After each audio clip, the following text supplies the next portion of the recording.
The House will be in order. The chair lays before the House a communication from the Speaker. The Speaker's Rooms, Washington, D.C., April 20th, 2023. I hereby appoint the Honorable Mike Flood to act as Speaker pro tempore on this day. Signed, Kevin McCarthy, Speaker of the House of Representatives. The prayer will be offered by Chaplain Kibben. Would you pray with me? God, our Creator, by your divine hand you'd fashioned the world, hanging the stars in the heavens and the earth and all that dwell therein attest to your handiwork. The fullness of the earth is the magnificence of your own making. We give you thanks for the amazing creation that surrounds us, the thick canopy of trees, the richness of the soil, the majesty of the mountains, the roar of the oceans. You have established every bird that flies in the sky, every animal that moves in the forests, the fish that fill the waters. Who then are we to be so graced with the enjoyment of the fruits of your bounty? How do we deserve to stand in the midst of your garden of generosity? Who of us is worthy to come before you in the power of your presence? We pray that you would grant us the purity of heart, that our intentions to serve you on this earth would be worthy. Purify the work of our hands, that our labor would receive your blessing. Open our eyes to the wonder of your creation, that we would, with our mouths, proclaim the goodness of your provision and honor you with the devotion of our whole selves. In your sovereign name we pray. Amen. The chair has examined the journal of last day's proceedings and announces to the House the approval thereof. Pursuant to Clause 1 of Rule 1, the journal stands approved. The Pledge of Allegiance today will be led by the gentleman from Tennessee, Mr. Ogles. I pledge allegiance to the flag of the United States of America and to the republic for which it stands, one nation, under God, indivisible, with liberty and justice for all. The chair will entertain up to 5 requests for 1-minute speeches on each side of the aisle. For what purpose does the gentleman from Tennessee seek recognition? Mr. Speaker, I request unanimous consent to address the House floor. Without objection, the gentleman is recognized for 1 minute. You would hope that during a time of high inflation and energy prices that the U.S. Treasury Department would focus on promoting economic policies that support the American taxpayer. Unfortunately, common sense is not a common trait with the Biden administration. Instead, hard-earned tax dollars of the American people are being spent by the Treasury Department to promote garbage, exclusionary, and profoundly racist DEI ideology. This evil and grotesque concept threatens to tear our country apart, and this president clearly couldn't care less. Efforts to promote so-called equity and diversity have already contributed to the failure of businesses and banks in the private sector. We've just seen that. And yet this administration is unfazed and is focused as ever on pitting fellow citizens against each other on the basis of race. And the Democrat Party's woke radical agenda is hurting our children, it's hurting our families, and it's destroying the American economy. Mr. Speaker, the American people deserve better. Woke garbage is not, I repeat, the gentleman's time has expired. For fiscal policy. Mr. Speaker, I yield back. For what purpose does the gentlewoman from Pennsylvania seek recognition? Mr. Speaker, I ask unanimous consent to address the House for 1 minute and to revise and extend my remarks. Without objection, the gentlewoman is recognized for 1 minute. Thank you, Mr. Speaker. Mr. Speaker, I come to the floor exhausted and fearful. Fearful for women who watch every month as their rights are stripped away. Fearful for my daughters-in-law, my granddaughters, and yours, as we deal with the fallout of the Supreme Court's Dobbs decision, removing decades of freedom, privacy, and dignity. After the Dobbs decision, we warned that other freedoms would follow. And now in Texas, a federal judge is openly undermining FDA. A federal judge, not a doctor. Control and cruelty is the point, and they are only getting started. Today it's an abortion drug, tomorrow it is IUDs or hormonal implants, then birth control medications. All of these things, which are used to prevent pregnancy or end one, are life-saving medical tools that can treat a variety of painful, devastating conditions, including miscarriages. Judges have no right to overrule the personal and professional choices of women and their doctors. Politicians have no right to take options and freedoms away. I trust FDA's 23-year approval. Mostly, Mr. Speaker, I trust medical professionals and I trust women. The gentlewoman's time has expired. I yield the remainder of my time. The gentlewoman's time has expired. For what purpose does the gentleman from Missouri seek recognition? To address the House for 1 minute, ask for unanimous consent to revise and extend my remarks. Without objection, the gentleman is recognized for 1 minute. Mr. Speaker, I rise today to stand against the push for TikTok to infiltrate our White House. My colleagues and I have sent a letter expressing our deep concern that the President is considering inviting TikTok influencers into the White House to promote his agenda and give them their own briefing room. This action poses a serious national security threat. It is tantamount to the rooster inviting the fox into the hen house. The CCP is spying on millions of American citizens. By allowing these influencers access to the White House, we could be facilitating espionage efforts. TikTok has access to your pictures, your text messages, your keystrokes, your microphone, your camera, your search history, and so much more. Mr. Speaker, I'm sad to say it's come to this, but we are literally begging the President of the United States not to use a spy tool developed and created by the CCP. This administration owes the American people a response to our letter, and I yield back. For what purpose does the gentlewoman from Texas seek recognition? Mr. Speaker, I ask for unanimous consent to address the House for 1 minute and to revise and extend my remarks. Without objection, the gentlewoman is recognized for 1 minute. Thank you, Mr. Speaker.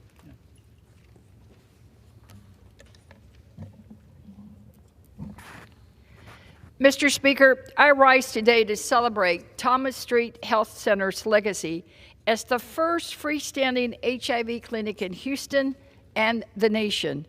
Since 1989, Thomas Street Health Center has been a vital source of care for over 5,000 patients living with HIV/AIDS. This outstanding achievement is a testament to the exceptional research and collaboration between healthcare providers, patients, and the broader healthcare community. Thomas Street Health Center is moving to a new facility next month. This is a significant step forward, opening many possibilities for enhancing the patient experience. We bid farewell to this historic old location as it created many positive memories and contributions to the community. The Northside community will miss the people and the patients, but the building will forever remain as a reminder of the work that created such a difference in the lives of so many people at that site. We look forward to a bright future for Thomas Street Health Center in this new era. We congratulate them and we bid them well. Thank you, Mr. Speaker. I yield back. For what purpose does the gentleman from Indiana seek recognition? I ask unanimous consent to address the House for 1 minute and revise and extend my remarks. Without objection, the gentleman is recognized for 1 minute. Mr. Speaker, I rise to recognize the passing of my good friend and mayor of Rockport, Indiana, Donnie Winkler. Donnie tirelessly led the Rockport community with a smile and a good sense of humor. For years, his work ethic and sense of duty helped raise the bar for all those living in Spencer County, Indiana. His motto, do what you do it well and thoroughly, is something he took with him in all aspects of his life. From his time spent as a farmer, industrial worker, National Guardsman, husband, father of 4 sons, entrepreneur, small business owner, general contractor, riverboat cook, building inspector, jailer, visionary, and finally as mayor, you saw this motto in all he did. I am proud to have had the opportunity to know Donnie Winkler, and my heart goes out to his family, friends, and the entire Rockport community during this trying time. Godspeed, Donnie. Thank you, and I yield back the balance of my time. For what purpose does the gentleman from Arizona seek recognition? To ask unanimous consent to address the House for 1 minute and revise and extend my remarks. Without objection, the gentleman is recognized for 1 minute. I rise to give a big congrats to a very impressive individual from Arizona's 6th Congressional District. Last month, Karen Upokup-Apo, an 8th grader from Marana Middle School, won the 2023 Arizona Spelling Bee. Karen correctly spelled the word passage. to beat out 26 fellow competitors and become Arizona's spelling bee champion. Now, she has the honor of representing her school, our district, and our entire state at the Scripps National Spelling Bee. Arizona is proud to have one of the highest spelling bee participation rates in the country, with over 480,000 students competing in private, public, and homeschool classrooms. For decades, the Arizona Spelling Bee has motivated high-achieving students from across the state to get excited about spelling. Karen, I speak for our entire community in congratulating you for this remarkable achievement. Your hard work and drive has yielded an accomplishment that makes our entire state proud. Karen has been a shining example of the power of dreaming big. And Karen, we will be rooting for you at Nationals. With that, I yield back. For what purpose does the gentleman from Pennsylvania seek recognition? Mr. Speaker, request unanimous consent to address the House for 1 minute and revise and submit my... Without objection, the gentleman is recognized for 1 minute. Thank you, Mr. Speaker. Mr. Speaker, I rise today to congratulate Penn State Wrestling, the 2023 NCAA Division I National Champions, and recognize their two individual champions, Carter Strachey and Aaron Brooks. Continuing their dominance of NCAA wrestling, the Nittany Lions brought their 11th national title to Happy Valley and concluded their 7th perfect dual meet season. Led by Coach Cale Sanderson, Penn State Wrestling reflects a culture of excellence in their athletic preparation and competition. Penn State's two individual champions are a testament not only to the strength of their program, but their personal strength, talent, and determination. Aaron Brooks took on the #1 wrestler from Northern Iowa to secure his 3rd straight national title at 184 pounds, while Carter Strachey defended his #1 ranking to win his 3rd national title at 174 pounds. Their teammates, Roman Bravo Young, Levi Haynes, and Greg Kirkvet, joined them in the competition at the finals. As a graduate of Penn State, I'm proud to congratulate Penn State Wrestling on winning the 2023 National Championship and their continued success. Thank you, Mr. Speaker, and I yield back the balance of my time. Pursuant to House Resolution 298 and Rule 18, the Chair declares the House and the Committee of the Whole House on the State of the Union for further consideration of H.R. 734. Will the gentleman from Nebraska, Mr. Flood, kindly take the chair?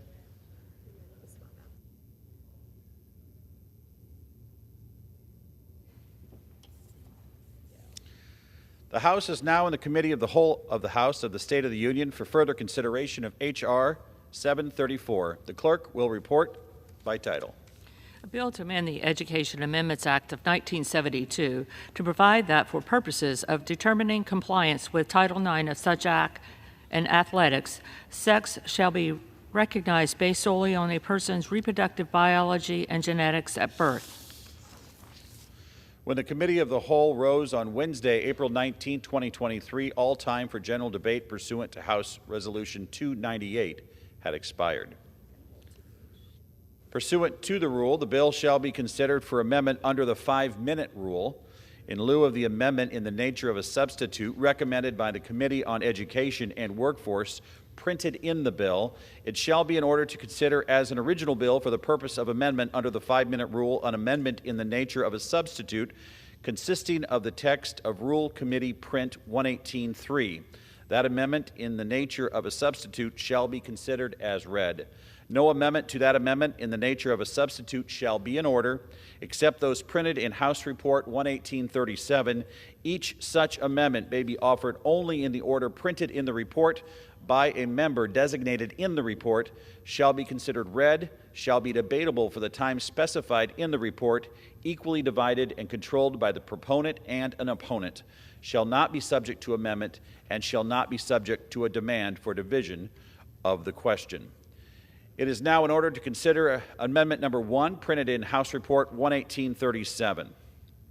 For what purpose does the gentlewoman from South Carolina seek recognition? Mr. Speaker, I have an amendment at the desk. The clerk will designate the amendment. Amendment Number 1, printed in House Report Number 118-37, offered by Ms. Mace of South Carolina. Pursuant to House Resolution 298, the gentlewoman from South Carolina, Ms. Mace, and a member opposed. Each will control 5 minutes. The chair recognizes the gentlewoman from South Carolina. Thank Thank you. This amendment would mandate the Comptroller General carry out a study to determine the adverse effects of allowing biological men to compete in women's sports. It looks at the adverse psychological, developmental, participatory, and sociological results to girls of allowing males to compete, be members of a sports team, or participants in athletic programs that are designed specifically for girls, including hostile environment creation, sexual assault, and sexual harassment. We're going to call this today the Riley Gaines Report. And Riley Gaines' lifetime of hard work was undermined by a biological male who was wrongly allowed to compete against women in NCAA-sanctioned competition. Furthermore, she had to deal with the psychological trauma of being forced to share a locker room and change in front of a biological man. Subjecting more women to this is cruel. All of the glass ceilings that have been shattered by women in sports have been for naught if we allow this to continue. So I'm going to stand with women and fight for their fair right to competition. And I reserve the balance of my time. The gentlewoman reserves. For what purpose does the gentleman from California rise? Mr. Chairman, I claim time to speak in opposition to the amendment. You're recognized for 5 minutes. Thank you, Mr. Chairman. This amendment perpetuates false arguments that allowing transgender girls to participate on school sports teams will undermine the well-being of cisgender girls. And again, my friends across the aisle are conflating and confusing the issue here. They want to talk about the struggles and the challenges we have with determining fair competition at elite sports. But what we're talking about here is a bill, the underlying bill, which would completely ban participation of all transgender kids across our country. And as I said, the example in Utah, 75,000 high school students competing in high school sports, 4 transgender kids, 1 competing as a female. This seems wholly disproportionate to the so-called problem. What's disproportionate is this proposal to completely ban transgender students from sports. Now, I want to say something here. The other side does not even want to acknowledge that transgender kids exist, that transgender people exist. Nevertheless, the legislation and this amendment target transgender kids, and they do it in a very insidious way. They'll say, oh, the transgender doesn't appear in this bill.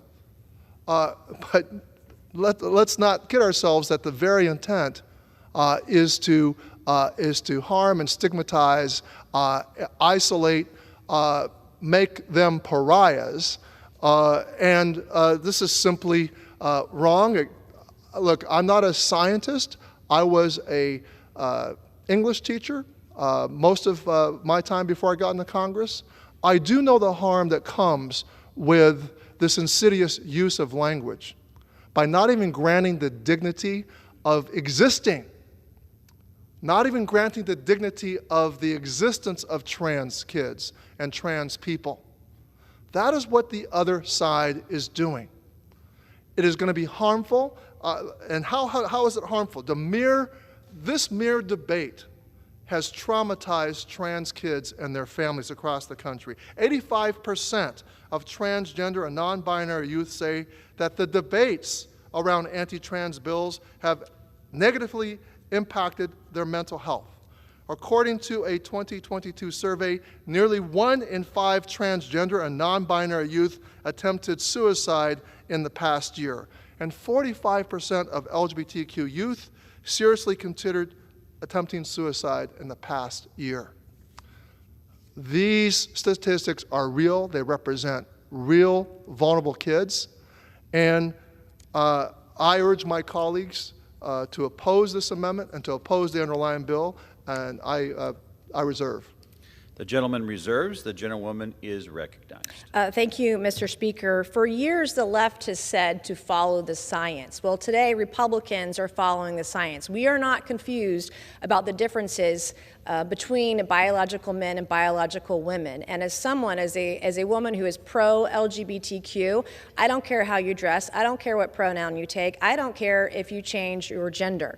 But we ought to protect biological women and girls in their athletics and their achievements. As someone who's broken glass ceilings, I'm the first woman to graduate from the Citadel, the Military College of South Carolina.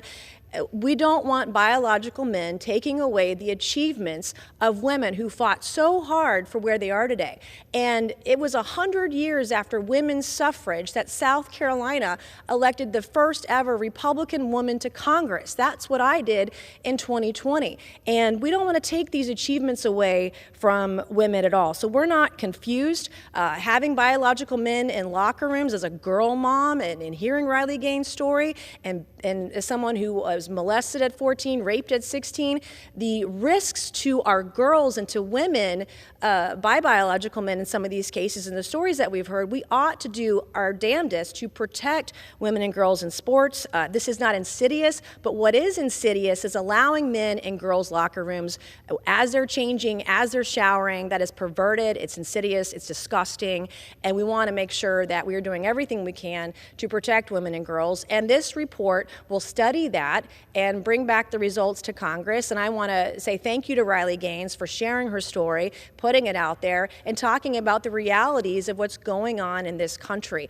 I can tell you the other side is very much confused. Republicans, they're so confused now that Republicans have become the feminists of today, and I reserve my time. Thank you.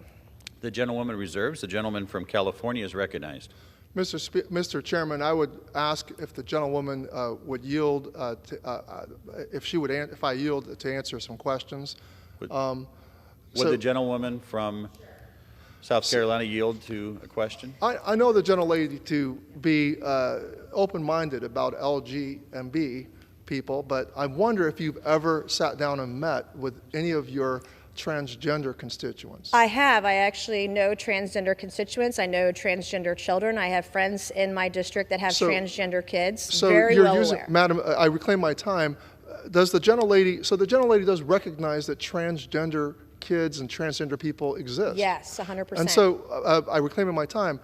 So it's curious to me that the gentlelady has not included even the word transgender. She uses the word biological male, and the study that she has put forward studies the harm done to cis girls by making them compete, having them compete with biological males. It does not even provide the guidance to the studiers to study what may happen with cisgender girls and the competition with transgender girls. And so the results of this study are not going to even determine what the challenges may be. So look, the mere fact that the author of this amendment is asking to study this shows that there is no evidence that there's any harm. The gentleman's time here. has expired. The gentlewoman from South Carolina is recognized. How much time is left? 2 minutes. 2 minutes. All right, thank you.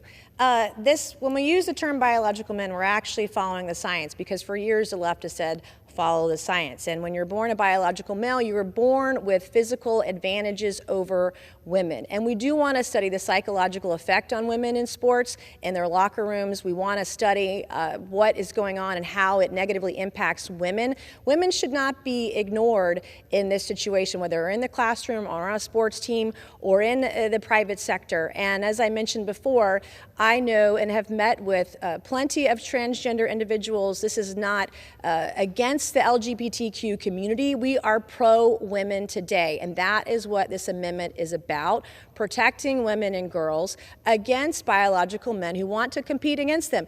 And I don't think any of us have any discontent if transgender girls wanted to have their own sports teams and, you know, compete at that level, because the physical differences between biological men and biological women are very different. And we want to make sure that we're going to protect them and that we don't have any other women going through what Riley Gaines went through. And it was wrong then and it's wrong now.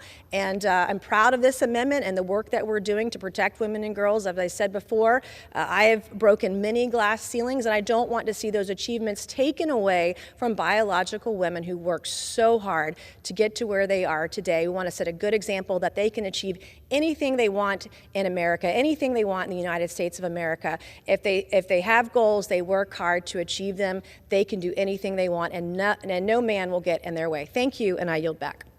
The question is on the amendment offered by the gentlewoman from South Carolina. All those in favor say aye. All those opposed say no. In the opinion of the chair, the ayes have it. On that, I request a recorded vote. Pursuant to Clause 6, Rule 18, further proceedings on the amendment offered by the gentlewoman from South Carolina will be postponed. It is now in order to consider Amendment Number 2, printed in House Report 11837. For what purpose does the gentleman from Tennessee seek recognition? Mr. Chairman, I have an amendment at the desk. The clerk will designate the amendment. Amendment number 2, printed in House Report number 118-37, offered by Mr. Ogles of Tennessee.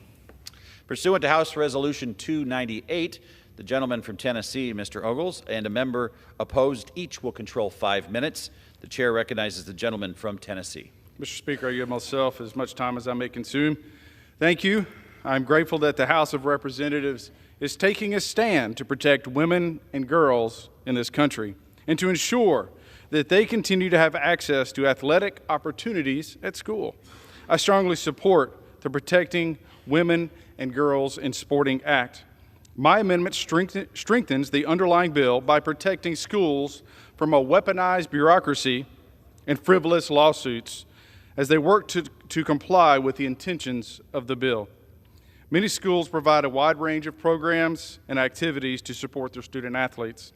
This amendment ensures that schools can continue to provide a range of resources exclusively or preferentially to members of an athletic team without worrying about activist bureaucrats or opportunistic trial lawyers targeting them with disingenuous arguments about what constitutes an athletic program or activity. Mr. Speaker, I reserve. The gentleman reserves. For what purpose does the gentleman from California rise? I claim time in opposition to the amendment, Mr. The gentleman Chairman. is recognized for 5 minutes. Mr. Chairman, again, the assertion that the underlying bill is about protecting women and girls couldn't be farther from the truth. We know that in states that have inclusive policies towards trans girls and women in sports, that the overall participation of girls and women is greater. And those states that have enacted bans on transgender participation have seen a decrease in overall participation. And why might that be? Well, we know that in Utah that some parents of cisgender girls who have seen their girls lose in competition have questioned whether or not the winner is actually a girl because of the nonconformance to perceived notions of femininity. And they have actually, authorities in that state have actually subjected the winner, the girl who was a winner, to a examination of documents dating back to her kindergarten days in order for her to prove that she was indeed a female. Think about the chilling effect that this is going to have, that this has had on other women and girls from participating in sports. Teenage years are a difficult time enough, but think about what this that this ban has imposed. And let me tell you, the Republicans are not satisfied with just banning transgender girls from competition in athletics. What this amendment will do is to accomplish full exclusion of transgender people, not only from athletic programs, but from any other auxiliary programming that a student would want to participate with their teams. Not only are they interested in ensuring that transgender girls and women can't enjoy the benefits of the athletic aspects of team sports, they want to make sure that trans students who, statistically speaking, already face intense marginalization in school environments are deprived of the opportunity to make friends, to be included, and just have fun. No wonder that more than half of transgender kids have thought about suicide or have attempted it. This amendment is the example that represents the whole. The nature of this amendment is that what is at the heart of this bill. It is not about competition. It's about participation. And I wish that they would stop using examples of difficulties we have in an elite competition to use it as a justification to harm transgender kids all across this nation and exclude them not only from sports, but also exclude them from sports banquets or special study halls that may be associated with athletes. This is an insidious amendment. It's an insidious bill. It is contrary to our values as Americans, and I reserve. The gentleman reserves. The gentleman from Tennessee is recognized. You know, no woman or girl in our country should be forced to lose competitions to biological men. And no school in our country should be punished for fighting to preserve the integrity of women's sports. We cannot pass up an opportunity to protect schools from adverse actions, accusing them of discrimination when they provide a tutor to a team, or they let athletes move into a dorm early, or accommodate a practice schedule. We know Democrats will work to pursue every loophole imaginable to undermine this bill, and we should take this opportunity to stop them before they can start. I urge adoption of my amendment. I reserve. The gentleman reserves. The gentleman from California is recognized. Mr. Chairman, I would just say that let's allow, at the very elite level, organizations like the International Olympic Committee and the NCAA make the kinds of determinations about what constitutes fairness and not impose the federal government where it's not necessary. Transgender athletes have been welcomed into participation for 20 years now, and only recently has it become a major issue in our country. I say to my Republican friends, where has your concern about government overreach gone? Where has your concern about allowing states and voluntary associations to solve problems before the federal government is brought in to bear? And certainly we should not be using one or two examples at the elite sports level to affect the participation of transgender girls and women all across our country, in high schools and colleges, and I reserve. The gentleman from California reserves. The gentleman from Tennessee is recognized. Mr. Speaker, I just reiterate that no woman or girl should be forced to lose competitions to biological men.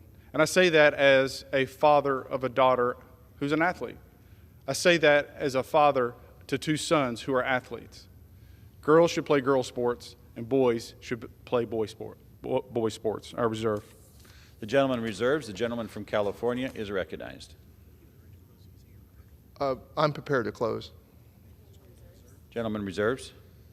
I yield. Gentleman yields. Gentleman is recognized. Well, I would say, Mr. Chairman, that organizations like the NCAA and the International Olympic Committee, we can resolve these issues about fairness and competition. But we should not neglect the greater value of participation, connecting to others in society, and welcoming everybody into the community. And this bill and this amendment do not do that, and they put our transgender kids in harm. I yield back. The question is on the amendment offered by the gentleman from Tennessee. All those in favor say aye. Aye. All those opposed say no. In the opinion of the chair, the ayes have it. The amendment is agreed to.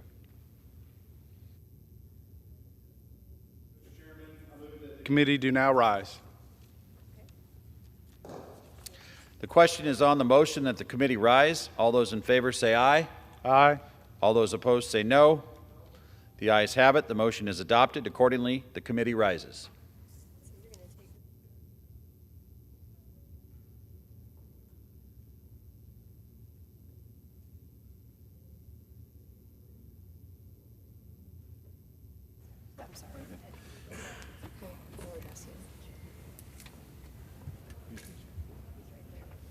Mr. Flood.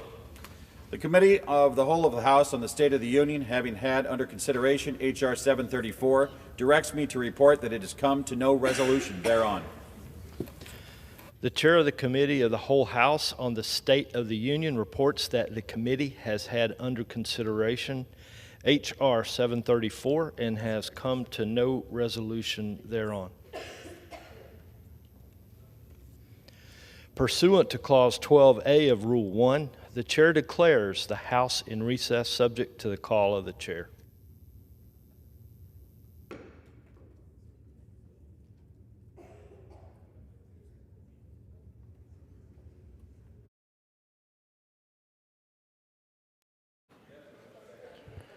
The House will be in order. Pursuant to House Resolution 298 and Rule 18, the chair declares the House in the Committee of the Whole House on the State of the Union for further consideration of H.R. 734. Will the gentleman from Nebraska, Mr. Flood, kindly resume the chair?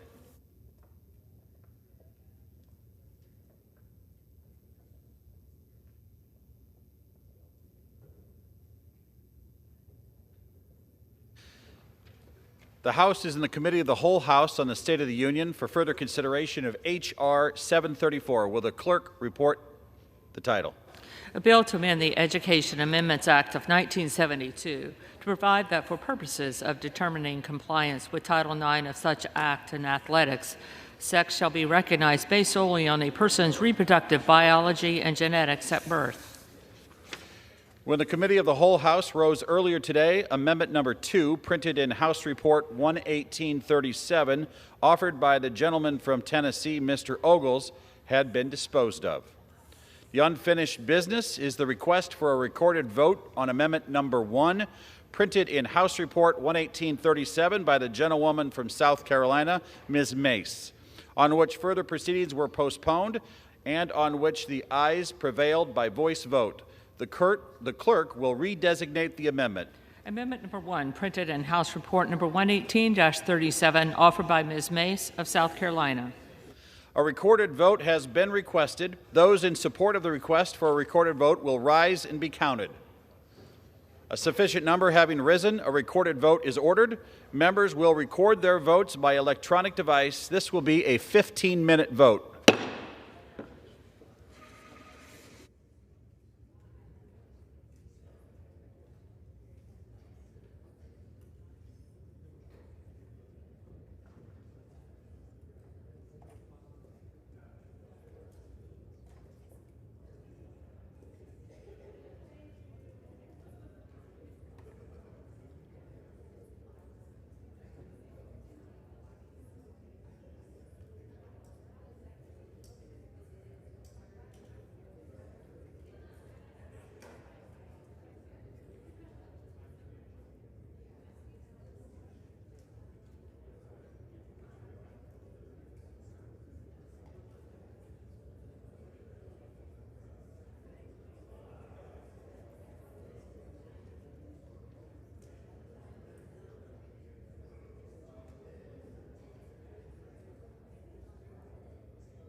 On this vote, the yeas are 216, the nays are 205. The amendment is agreed to. The question is on the amendment in the nature of a substitute as amended. Those in favor, please say aye. Those opposed, please say no. The ayes have it. Not yet. No, you're good. The amendment is adopted. Accordingly, under the rule, the committee rises.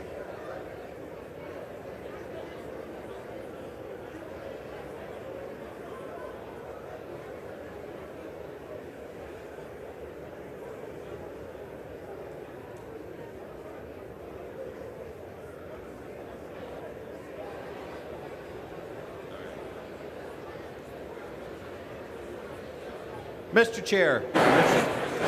Mr. Speaker, the Committee of the Whole of the House on the State of the Union has had under consideration H.R. 734, and pursuant to House Resolution 298, I report the bill back to the House with an amendment adopted in the Committee of the Whole. The chair of the Committee of the Whole House on the State of the Union reports that the committee has under consideration the bill H.R. 734 and, pursuant to House Resolution 298, reports the bill back to the House with an amendment adopted in the Committee of the Whole. Under the rule, the previous question is ordered. Is a separate vote demanded on the amendment to the amendment reported from the Committee of the Whole? If not, the question is on the adoption of the amendment in the nature of a substitute as amended. Those in favor will say aye. Those opposed will say no. The ayes have it. The amendment is agreed to. The question is on the engrossment and the third reading of the bill. Those in favor say aye. Those opposed say no. The ayes have it. Third reading. Bill to amend the Education Amendments Act of 1972 to provide that for purposes of determining compliance with Title IX of such act in athletics, sex shall be recognized based solely on a person's reproductive biology and genetics at birth.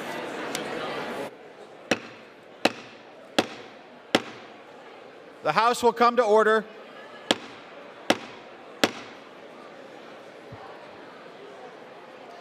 The House will come to order.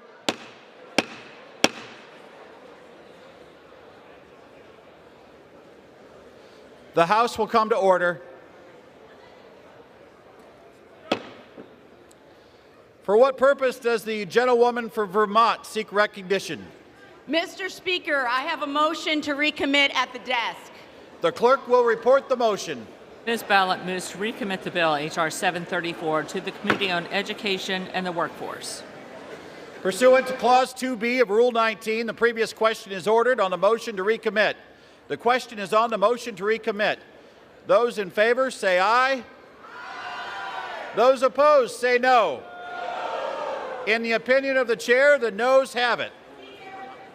Mr. Speaker, For what purpose does the gentlewoman from Vermont rise? I ask for the yeas and nays. The yeas and nays have been requested. Those favoring a vote by the yeas and nays will rise. A sufficient number having risen, the yeas and nays are ordered. Members will record their votes by electronic device. Pursuant to Clause 9, Rule 20, this 5-minute vote on the motion to recommit will be followed by a 5-minute vote on passage of the bill if ordered. This is a 5-minute vote.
minutes remaining on this vote. 2 minutes.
Have all members voted? Does any member wish to change their vote?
On this vote, The yeas are 204 and the nays are 218. The motion is not adopted. The question is now on the passage of the bill. Those in favor, please vote. Please say aye. Those opposed, please say no. The ayes have it. The bill is passed. For what purpose does the gentleman from California rise? I call for the yeas and nays, Mr. Speaker. The yeas and nays are requested. Those favoring a vote by the yeas and nays will rise. A sufficient number having risen, the yeas and nays are ordered. Members will record their votes by electronic device. This is a 5-minute vote.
remaining in the vote. 2 minutes remaining in the vote.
On this vote, the yeas are 219, the nays are 203. The bill is passed. Without objection, a motion to reconsider is laid on the table.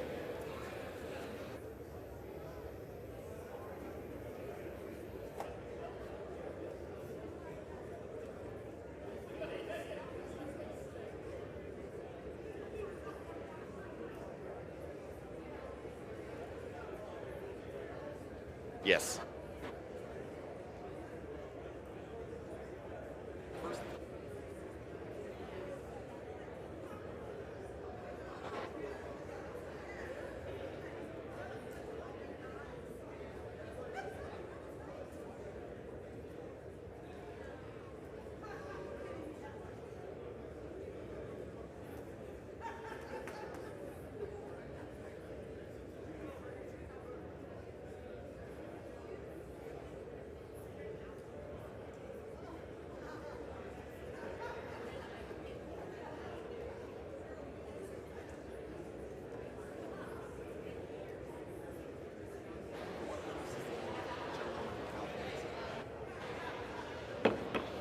For what purpose does the gentlewoman from California seek?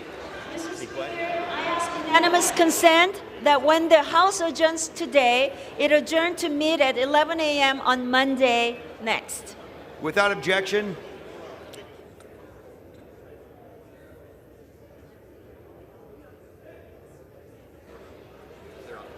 All right. Let's get the House in order. House will be in order.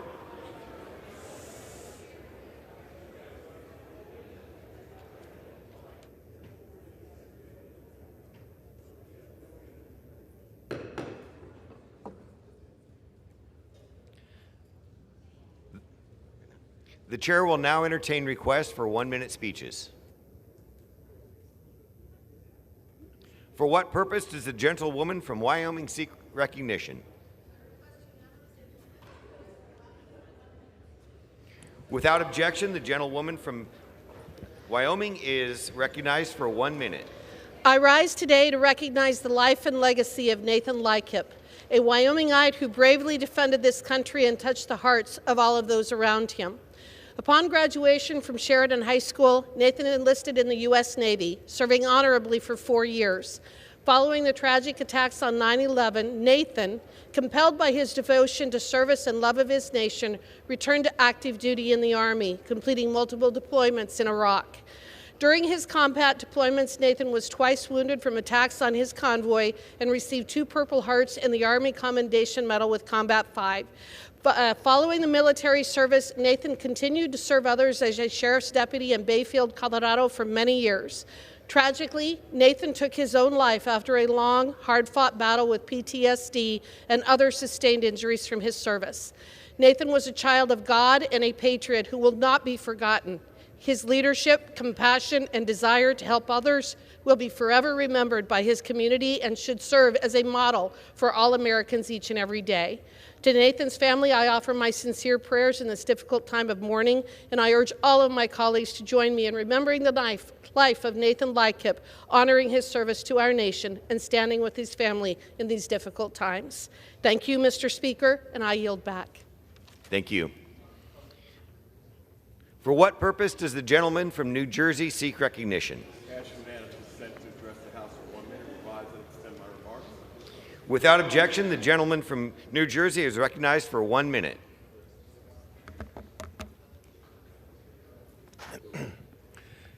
Mr. Speaker, I rise today to discuss the Protection of Women and Girls Sports Act, or H.R. 734.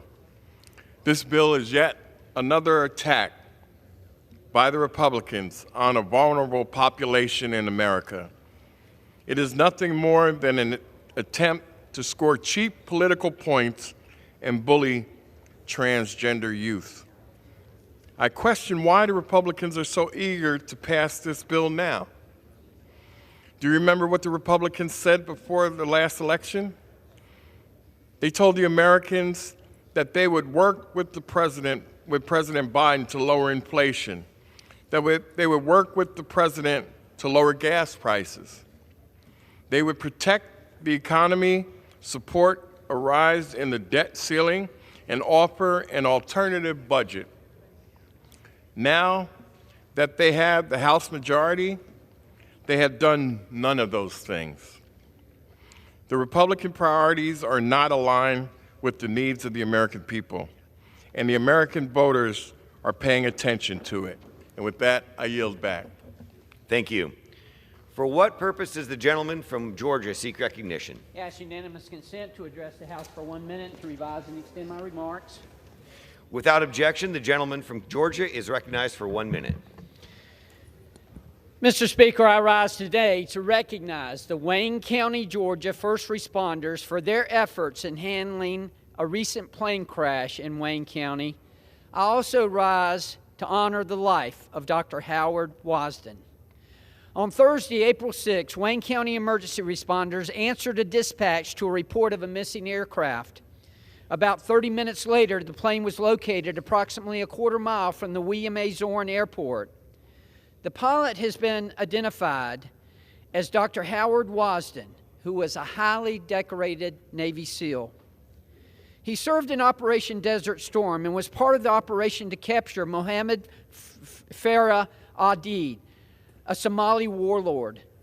After 12 years of service, he earned his Doctor of Chiropractic from Life University and lived in Georgia, where he operated a chiropractic clinic. This situation has been particularly difficult due to the impact that it has had on Dr. Wasden's family and the community at large. I would like to thank all the first responders for their tireless efforts in responding to this tragic accident. Dr. Wasden will be missed greatly by all who knew him. My thoughts and prayers are with he and his family. Thank you, Mr. Speaker, and I yield back. Thank you. For what purpose does the gentlewoman from Oregon seek recognition? Mr. Speaker, I seek unanimous consent to address the House for 1 minute to revise and extend my clock. Without objection, the gentlewoman from Oregon is recognized for 1 minute. Mr. Speaker, I rise in defense of science, freedom, and choice. 2 weeks ago, a Trump-appointed judge issued a ruling to suspend the FDA's approval of mifepristone, a safe abortion and miscarriage management medication that's been on the market for more than 2 decades. This unscientific, partisan judicial decision is the latest move in the ongoing attack on reproductive freedom across the United States. Abortion, including Medicaid abortion, like mifepristone, is still safe and legal in Oregon. But like so many Oregonians, I'm deeply troubled by these attacks, and I refuse to sit idly by as they jeopardize the health and well-being of millions of Americans. I will continue to stand up for those who can get pregnant to ensure mifepristone remains available to all who need it, and to restore the right to choose in all 50 states. Congress can and must intervene. Thank you, and I yield back. Thank you. For what purpose does the gentlewoman from California seek recognition? Mr. Speaker, I rise to address the House for 1 minute and to revise and extend my remarks. Without objection, the gentlewoman from California is recognized for 1 minute. Thank you. I rise to... Let's start that again. The American families are hurting from high inflation, resulting in high prices of everyday goods from groceries to gasoline. And nearly 2 out of every 3 Americans is living paycheck to paycheck. Unfortunately, in California, everything is more expensive. That is why I'm working to bring some common sense to Congress and make life affordable by combating reckless spending and lowering taxes. Earlier this year, I joined my friend from California, Representative Mike Garcia, to introduce the Inflation Prevention Act to ensure that Congress doesn't pass bills that add to inflationary spending until the year after year the rate drops below 4.5%. And last week, I introduced SALT Deductibility Act to repeal the current cap on state and local tax deductions that is unfairly making my constituents pay more taxes. And I'll keep fighting to make sure that life is easier for folks in California's 40th District and across the nation. And thank you, and I yield back. Thank you. For what purpose does the gentlewoman from Ohio seek recognition? Thank you, Mr. Speaker. I ask unanimous consent to address the House and to extend and revise my remarks. Without objection, the gentlewoman from Ohio is recognized for 1 minute. Thank you, Mr. Speaker. As the Congresswoman for Ohio's 13th Congressional District, the birthplace of champions, I rise today to congratulate Ohio's 13th District Champion of the Week, Miss Taylor Mikesell. Taylor was selected by the Indiana Fever in this year's WNBA draft, and she is the third Stark County player to be drafted by a WNBA team. Taylor is an extremely talented shooting guard who honed her skills at Jackson High School before playing at the University of Maryland and the University of Oregon, and finally concluding her college career at The Ohio State University. She was a two-time All-Big Ten selection with the Buckeyes and ranked among the top 5 in the nation, and three-pointers made per game in both seasons. Taylor helped lead Ohio State to the Elite Eight for the first time since 1993, hitting 7 three-pointers to match a career high and scored 25 points in her final game. As we've seen women's basketball continue to grow in popularity, I am proud of Taylor's contribution to women's sports. Taylor's success serves as an inspiration to young athletes who dream of pursuing a career in professional sports, and she has paved the way for future generations of young athletes to follow their dreams. Once again, congratulations to Taylor Mikesell, Ohio 13 Champion of the Week, and I am confident that she will continue to make our community proud as she takes her talents to the national stage. Thank you, Mr. Speaker. I yield back. Gentlelady yields back. For what purpose does the gentleman from Missouri seek recognition? Thank you, Mr. Speaker. I seek unanimous consent to address the House for 1 minute and to revise and extend my remarks. Without objection, the gentleman from Missouri is recognized for 1 minute. Thank you, Mr. Speaker. I rise today to honor the life of Dr. James Sudoff, or as we who knew him well called him Jim. He was a husband, a father, a grandfather, and a community leader who passed away, sadly, on March 25th, 2023. Jim was born and raised in Jefferson City and later worked as an anesthesiologist in Springfield. He loved hunting and fishing, but most importantly, he loved his family and his friends. He was married to his wife, Diane, for nearly 40 years and is survived by Diane. There are 2 children, 2 grandchildren, and 6 siblings. Jim was a dear friend, and he will be deeply missed by everyone, and I ask the body to consider them in your prayers. Thank you. Thank you. For what purpose does the gentleman from Pennsylvania seek recognition? Mr. Speaker, request unanimous consent to address the House for 1 minute, revise or extend my remarks. Without objection, the gentleman from Pennsylvania is recognized for 1 minute. Mr. Speaker, every single American who ever raised their right hand, as I did, to serve in uniform, signed a blank check to this country to lay it all on the line, if asked, to put this country before their lives, their families. America has a sacred obligation to all of us. And let me be clear. The Republican plan to slash billions of dollars from veterans and the VA is an absolute betrayal. It's a disgrace. They're threatening to blow up our economy, to push us into default, unless we agree to cuts to the VA and to veterans and so much else. There is not a single protection, not one for veterans in their bill.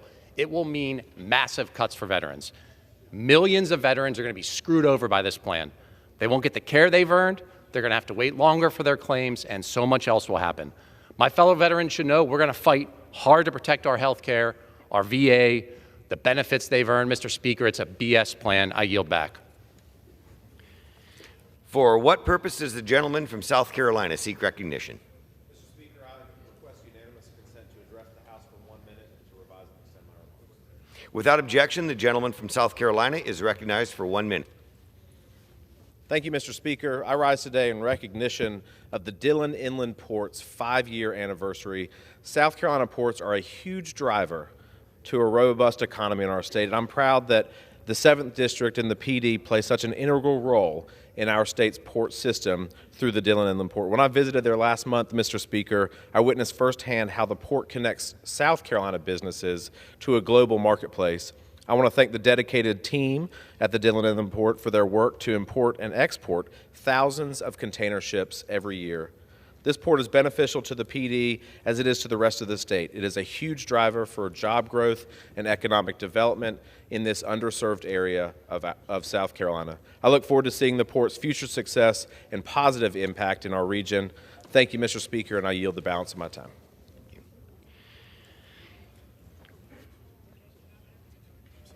Texas. For what purpose does the gentlelady from Texas seek recognition? Speaker, I ask to address the House for 1 minute without objection, revise and extend. Without objection, the gentlelady from Texas is recognized for 1 minute. Mr. Speaker, I first want to take a moment to honor an esteemed pastor in my district, Pastor Ricky Bell, who has passed away after a valiant, strong, and vigorous fight against devastating cancer. I want to offer my sympathy to the members of the Forest Lawn Baptist Church and to say to them, he was more than a giant in Northeast Houston and in Houston, to his First Lady Bell, and to his family. Thank you, Pastor Bell, for being a champion of veterans and providing veterans housing. Thank you for being a force for education and being a spiritual leader. As we mourn you and as we attend your going home services, we honor the life that you have led. And I ask my members of this House to honor him and mourn him in their own silent way. Let me also acknowledge at this time that I ask my colleagues to join me in a resolution condemning the inaction by the Islamic Republic of Iran in addressing the poisoning of Iranian schoolgirls. Yes, poisoning. The daughters of the Iranian Revolution and the formation of the Iranian caucus, Congressional Caucus. Over 500 people have been killed in the mass revolutions of women and girls. Expired. But let me say this, stop the poisoning of Iranian school The children. gentlewoman's time has I yield back. expired. Thank you. For what purpose does the gentleman from California seek recognition? Without objection, the gentleman from California is recognized for 1 minute. Thank you, Mr. Speaker. I'm glad to rise today in support of Congressman Stubbe's H.R. 734. It's amazing how contorted this argument has become. This is simply about protecting women and girls in sports. We've seen what's happened when we don't. In women's cage fighting, where you have a biological male cracking the head of the women in there because it's so uncompetitive. Girls in college sports or women's sports that when they step up to the starting line in track meets feel already defeated because there's two biological males running against them. Are we going to protect women and girls in sports or in the rest of life or not? This legislation simply goes in the direction of allowing sports to be competitive once again for women and girls and not all the other things that's trying to be made into by the folks on the other side of the aisle. It's simple and it's really essential if we want to have our women and our girls not feel defeated right out of the chute. I don't know where the feminists are, but there's a lot of us men that feel strongly about this, supporting this and supporting Title IX and the whole concept that men and women are different and that girls and women deserve the same chance as everybody else. I yield back. For what purpose does the gentlelady from California seek recognition? I'm sorry. For what purpose does the gentleman from California seek recognition? Address the body for 1 minute without objection. Without objection, the gentleman from California is recognized for 1 minute. Mr. Speaker, I rise today to congratulate students from my district, Orange County, California, for winning C-SPAN's 2023 Student Cam Documentary Film Competition. Congratulations. This competition invites high school and middle school students to make documentaries on issues of national importance. This year they were asked to answer the question, if you were just elected to Congress, what would be your priorities? Amber Cobb, Darwin Lopez, Evan Spence, and Christian Kim made exceptional films engaging with issues of artificial intelligence, agriculture, and the environment. Their films were among the best and few of those that actually won an award out of nearly 3,000 entries. It's inspiring to see them. It's inspiring to see them grow and be so successful. Congratulations to all of you. We're very proud. Mr. Speaker, I yield. Thank you.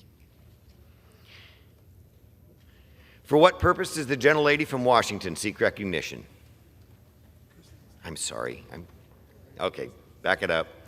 For what purpose does the gentleman from Kansas seek recognition? I request unanimous consent to address the House for 1 minute to rise and extend my remarks. Without objection, the gentleman from Kansas is recognized for 1 minute.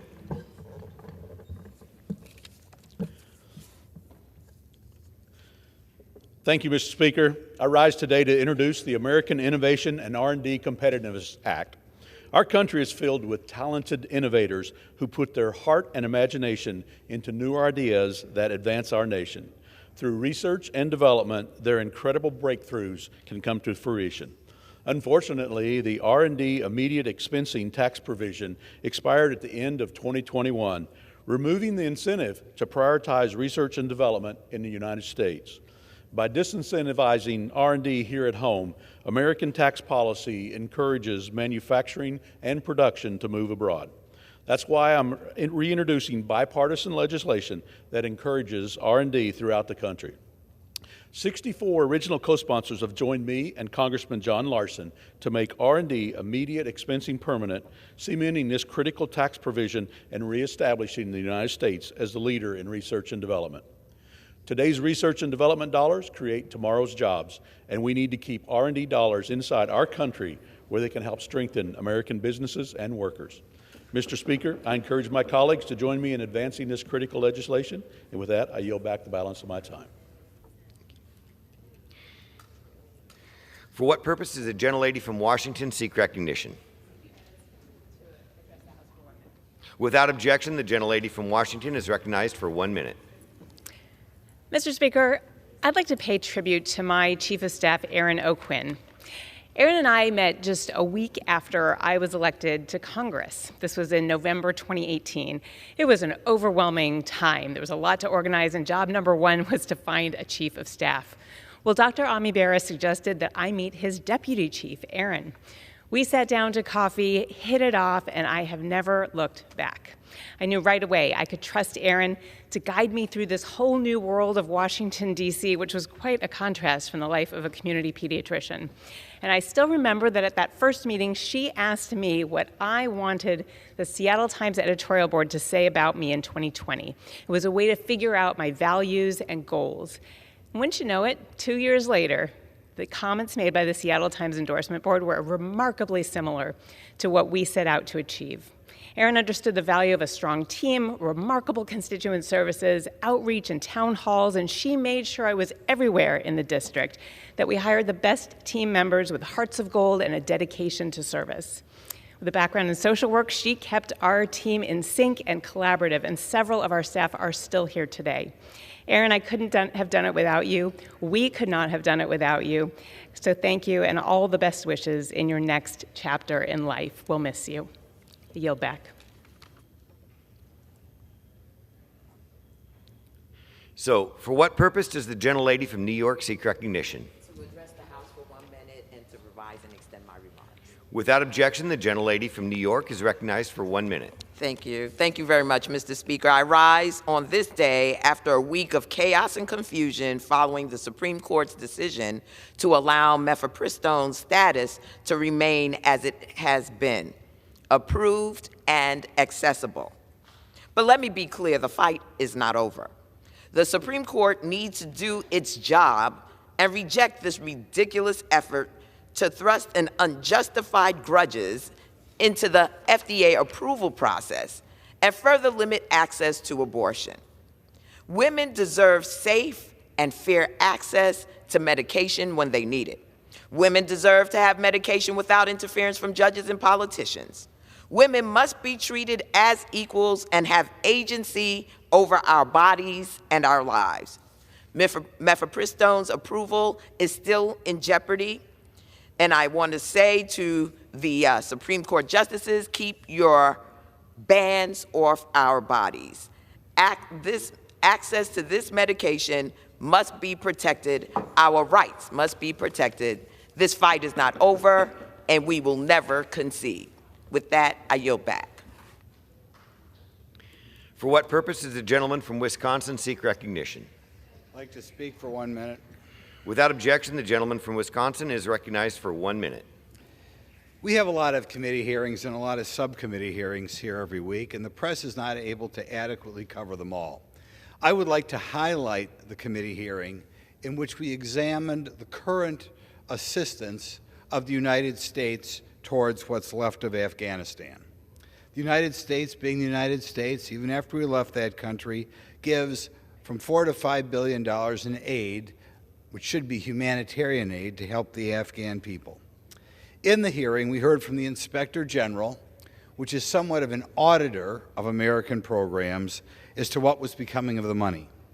Our wonderful United Nations, together with the State Department, together with the Department of Defense, together with USAID, some of these agencies, breaking the law, refused to open up their books and tell our auditors what they're doing with the money. I hope, as we head into appropriation season, we do not forget that when we give money to the United Nations, they ignore our request to find out what was happening to the money. And I hope the American public also remembers what the Department of Defense and State are doing. Thank you. For what purpose does the gentlelady from the Virgin Islands seek recognition? I ask unanimous consent to address the House for 1 minute and to revise and extend my remarks, Mr. Speaker. Without objection, the gentlelady from Virgin Islands is recognized for 1 minute. Thank you, Mr. Speaker. I rise today in recognition of National Alcohol Awareness Month. This nation is in the midst of a war for the protection and the longevity of our children.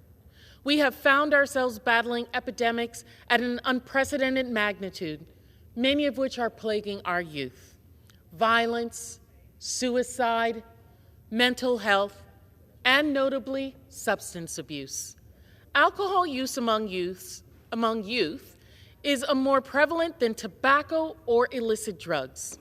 The dangers of underage drinking are significant, as they can drastically increase the likelihood of alcohol dependency later in life, decline in academic performance, engagement in harmful behaviors such as the use of other drugs, and impaired driving. In addition to the adverse mental health effects, it puts children and young adults in jeopardy of developing health risks that negatively affect the brain, liver, and endocrine system. We have already lost too many young lives by not taking necessary protective measures. Research shows that a lifetime of conversations between parents and their children can prevent underage drinking. Let's all do our part to protect our children. I yield back.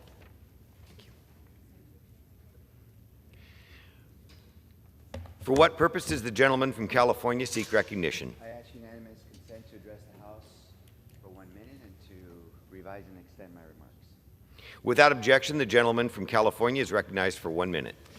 I rise today to celebrate Dr. Michael R. Reich for being honored by the Center for Global Development for his tenure as Harvard's Taro Takimi Professor Emeritus of International Health Policy. I've had the privilege to know him as a great friend, a man of science and empathy, a man who believes that health is a human right and has devoted his life to creating a healthy global community. Dr. Reich has dedicated decades to investigating the inequities in health services around the globe, to understanding the intersection between healthcare and policy, and advocating to improve healthcare outcomes for underserved communities all around the world. As a professor at Harvard T.H. Chan School of Public Health, Dr. Reich has empowered his students to learn from and contribute to real-world global health policy scenarios, bringing new perspectives to cases like health reform in West Africa, malaria control in Zambia, national pharmaceutical reform, or even reproductive health policy in Guatemala. Today, I celebrate him, his legacy, his friendship, and his outstanding contributions to our global community. I yield back. For what purpose does the gentlelady from Ohio seek recognition?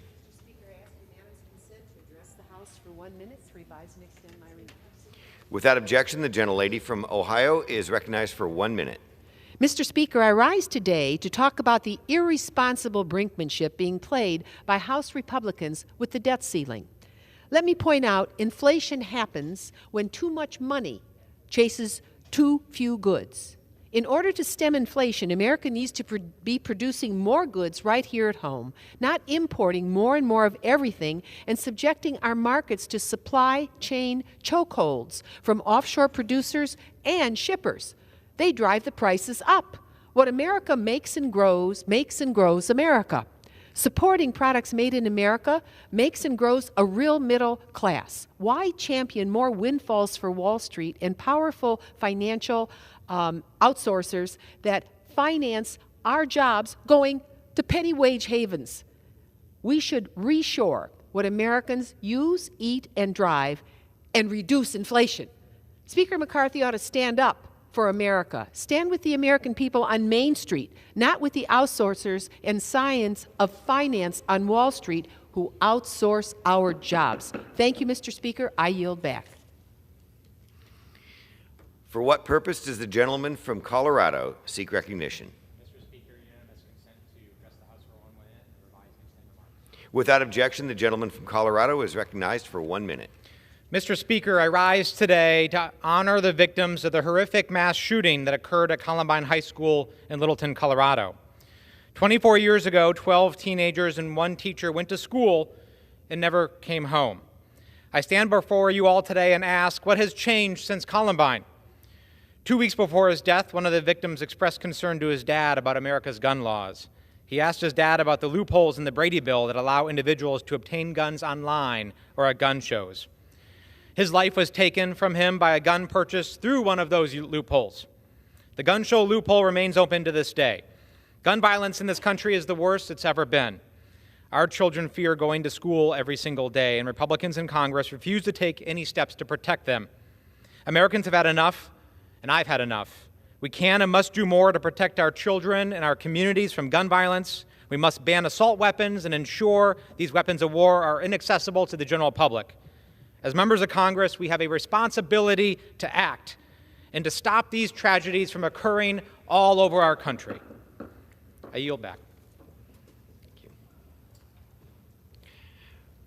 Under the Speaker's announced policy of January 9th, 2023, the gentleman from Arizona, Mr. Schweikert, is recognized for 60 minutes as the designee of the Minority Leader.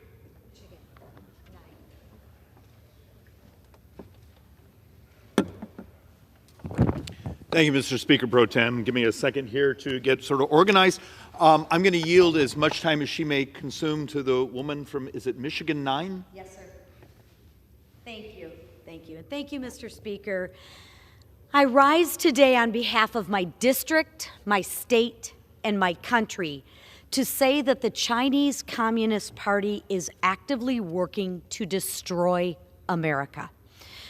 From aggressive military actions to spying on Americans through TikTok and high-altitude balloons, the CCP is focused on becoming the world's #1 superpower. To everyone listening today, I want to make something very clear. China is not our friend. They are coming at us militarily, economically, and educationally. They are our biggest adversary. We know that China is targeting our country as a whole, and we also know that they are targeting individual states as well. For example, in Nebraska, China has bought up farmland right next to a strategic military base. That's probably the only vacant land in Nebraska they could find was next to a strategic military base. In Texas, China's using the shadow of TikTok to build a massive facility that will focus on spying on Americans. And now, in my home state of Michigan, China is tightening its grip on a chip manufacturing facility and is establishing this facility in Big Rapids. This company taking over this town is called Gotion, which is actually a subsidiary of a company that is owned and operated by the Chinese Communist Party.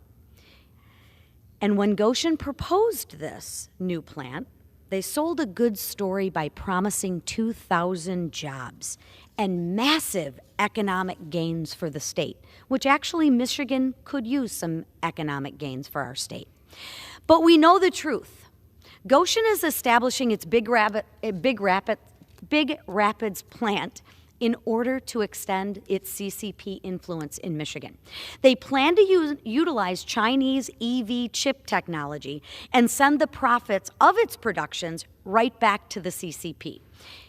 And by the way, those 2,000 jobs that they promised, they'll be filled with Chinese workers, implanted from Beijing to work at this facility. Not to mention, wait for it, over $500 million in tax breaks from our governor will be used to subsidize these jobs and given to Goshen. And let's not forget, ironically, coincidentally, that Big Rapids is home to Ferris State University, which just got an accreditation from the Information Security and Intelligence Program. That seems like a coincidence, doesn't it? Well, I can assure you I'm not much for coincidences. This is a blatant move from the Chinese Communist Party to undermine the state of Michigan and gain greater access to our state and our country. Make no mistake about it, this Goshen plant poses a huge threat to our national security. And that's why I'm standing before you today to call out Goshen and the CCP for their plot to ransack Michigan. I will not stand for this blatant attack by the Communist Party, and I will not sit idly by and watch this happen. Thank you, Mr. Speaker. I yield back. Thank you to the gentlewoman from Michigan. Mr. Speaker, we're going to actually try something, and these are always those moments where if you don't like something, it's fairly thick. We're going to do lots of demographics. If you don't enjoy that sort of stuff, don't watch this. I'm going to try to lay out a bit of an argument of the headwinds we're facing as a country, as a society. I'm also going to point out that we're still dramatically better off than much of the actually all the industrialized world, and we've done it better over the last couple decades than the rest of the industrialized world. But you gotta understand what's coming, and there'll be a couple examples here where we can take a look and see what's happening in Japan, and is that a foreshadowing of some of our demographics. But there's something, it's once again, it's a chip on my shoulder. As I listen to my brothers and sisters from the left, I just need them to step up and admit that in the last 2 years, Americans are poorer. You know, they'll get up behind the microphone and attack Republicans for trying to grow the economy, for trying to provide opportunities. Matter of fact, a couple minutes ago in the 1-minute speeches, we had a member of the left get up and talk about supply-side economics. I'm going, where have you been the last couple of years of my life? You're now actually stealing our language. If you are a working man and women in this country, your purchasing power of your paycheck, you are poorer today than the day Joe Biden was elected. It's math. And so if you want to understand why so many Americans are cranky, are dour, are just, in some ways, just very dark on what the future looks like, it's because every day they go into a grocery store or to work or this, and they realize they are poorer today than they were a couple years ago. Where's the empathy, but also where's the goal to grow where we can actually make up for the wages not keeping up anything close to what inflation is? So we're going to actually start to walk through. I have a lot of boards. I'm going to do some of these very, very fast. If there's a staffer or someone out there watching, because I try to explain to people, the room is substantially empty. It's supposed to be. The House is done with its legislative work. But there's thousands of people on this campus and around Washington, D.C. and around the country who are working for members of Congress who may have this idiot, me, on their television trying to talk to them about economics and how we make America prosperous again. So let's actually do some of the positives. Something we don't tell each other enough. If you actually look at the economic conditions, go ahead and set that one right there. The economic conditions of per capita, and you actually look at it from 1980 till today, you do realize the United States has done dramatically better than the rest of the industrialized world. We're up, if you actually sort of adjust all the currencies to the same purchasing power, per capita income for the United States is around $70,000 per worker in this country. But you take a look at our competitors. You know, I mean, the next best one is all of Western Europe. They're around 46,000. Do understand the brain trust around here that often comes in, we should be more like Western Europe. You want us to give up that much? That much of our economic prosperity? We are better. We are more prosperous. We are more actually innovative. And we're losing it. It is this prosperity that many of us are behind these mics trying to defend. This is what we're trying to defend in our policy sets. And you actually, I have another way to try to explain this. Average income in the U.S. continues to be significantly higher than other countries. And I think on this one I use Japan and Western Europe. Our per capita income, if you actually look over, in 1990, we were about 24% per capita income higher than Western Europe. Today, we're about 30%. We still outgrew them. But I want you to take a look at Japan, and this is one of the examples we're going to use in here, what happens when you have that demographic headwind, when you're running out of actually workers. 1980, we had about a 17% to the plus side, healthier incomes than Japan in 1980. Today, it's 54%. And Japan didn't actually shrink in their income. We grew so much more than Japan and obviously Western Europe. Pat ourselves on the back and then get back to work because we are going to lose this marginal prosperity with many of the policies I'm seeing happening from this administration, from what the Democrats did to us over the last couple of years, and now we need to walk through the headwind of what's really going on in America. A couple points of reference, and we went back and vetted the number. In about 18 years, the United States has more deaths than births. In 18 years, more deaths than births. And that's actually with current sort of immigration models. So if you walk through this, you're not a dying society, but you're fading. Now, there's ways you make that up. You know, in country after country after country have tried to change their what we call fertility rates, and we're going to do geeky stuff here. I think there's one country, it may be Hungary, I think if you have the third child, they give you a house, and it's barely adjusted the country's fertility rates. You need to accept this is across the industrialized world. Prosperity actually is sort of the opposite of Malthusians, opposite of the idiots that wrote things like the population bomb back in the late 60s. They were wrong. The only thing Ehrlich got right was maybe the spelling of his name on his book in 1968, but the left still worships him. Prosperity actually leads to delayed marriages, to less fertility. And we're going to talk about that, but we're also going to touch on some other things that we could affect by policy. And I'm gonna step out on a limb. I'm gonna talk about some things that, you know, a politician gets himself in trouble for, but it's math and it's the truth. We got a real problem with young males. And it's blowing off the pages in the statistics. So let's go see how uncomfortable we can make each other, but it's math, and the math always wins. And I don't, and Mr. Speaker Pro Tem, I hope, I'm trying not to curse, but I don't give a darn if it hurts your feelings. We got to embrace and deal with the facts. So let's do some facts.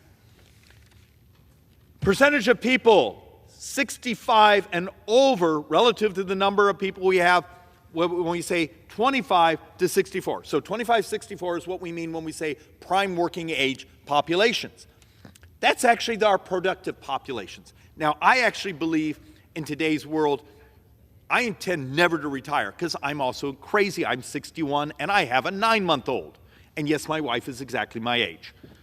I'm pathologically optimistic. So people like me are never retiring. But the reality of it is what we see in our society is my prime working age population is shrinking where my over 65 population is exploding, and we call it, what was the term? Baby boomers. It's like Congress completely forgot there were baby boomers. But you look at this chart, and we're here in the inflection years, where the growth of our population that is 65 and older is just growing incredibly. And understand, in a couple decades, if you say my ratio of prime age workers compared to my population that's 65 and older, we get as high as 46%. 46% will be 65 and older compared to prime age. Grow your economy when almost half your population is 65 and older compared to your working population. And yes, that number skews out under 18 for a couple other reasons, and some of that's because of fertility and some other things trying to calculate it. That type of ratio, you need to think through. How do you design economic incentives for productivity? What are you willing to automate? Are you going to run around and be terrified of chat AIs and other things that may add a huge productivity spike or allow an individual worker to be much more productive? This place has to stop being terrified of technology, because without it, we're going to be buried. Here's another slide, basically in some ways saying the same thing. By 2042, so how many years is that? 19 years. Population growth will be driven entirely by net immigration, basically saying in about 18 years, remember, we're going to have more deaths than births. Any population change we're having at the time will be from immigration. Are we going to ever update our immigration codes so saying we want immigration that maximizes vitality for the country? You're going to go fixate more on a talent-based immigration system than, I don't have a more polite way to say this, when you have an open border like Arizona, and come down to the border sometime with me, and you have migration of poverty. Wonderful people, I'm sure they're God's children, but the fact of the matter, I got to figure out a way to pay for Medicare and Social Security. I need highly productive populations to have the multiplier effect in the economy. The math will win. And I know this chart, this one's a little hard to read. The only adult population group expected to decrease past 2485 will be my prime working age. Our working population, our productive population, and from the economic terms, is shrinking. We get about a decade out and we roll. We begin to shrink. Another way, and this one's a little easier to understand, the prime working age population is the only age group. The prime working age population is the only age group expected to decline in the long run. And you start to see this, and I'm going to show you some slides of what this means to economic growth. So part of the argument I'm making here is we're fighting over the debt ceiling and what the budgets look like and what the long-term projections are. Remember, I've been to this floor, heaven knows how many times over the last few years, saying between today and 30 years from now, 100% of the borrowing. So we're expecting now, about 128 trillion of borrowing in that 30-year. 100% of that borrowing is the shortfall of Medicare. Remember, 3/4 of Medicare comes from the general fund, and the Medicare Part A trust fund is going to be empty in about, 6 years? And the other part, the other 25% of that $128 trillion of borrowing will be if we backfill Social Security. And you all saw, because I know all this place ran out, got a copy of the Medicare Social Security actuary report that came out 3 weeks ago that basically said we lost another year. It's not 10 years, it's now like 9 years. Social Security Trust Fund is gone. And at that moment, if we do not fix Social Security, we double senior poverty. And what did the president do in that podium when we had the State of the Union? He basically made talking about fixing Social Security toxic because it was a better campaign issue than a moral one.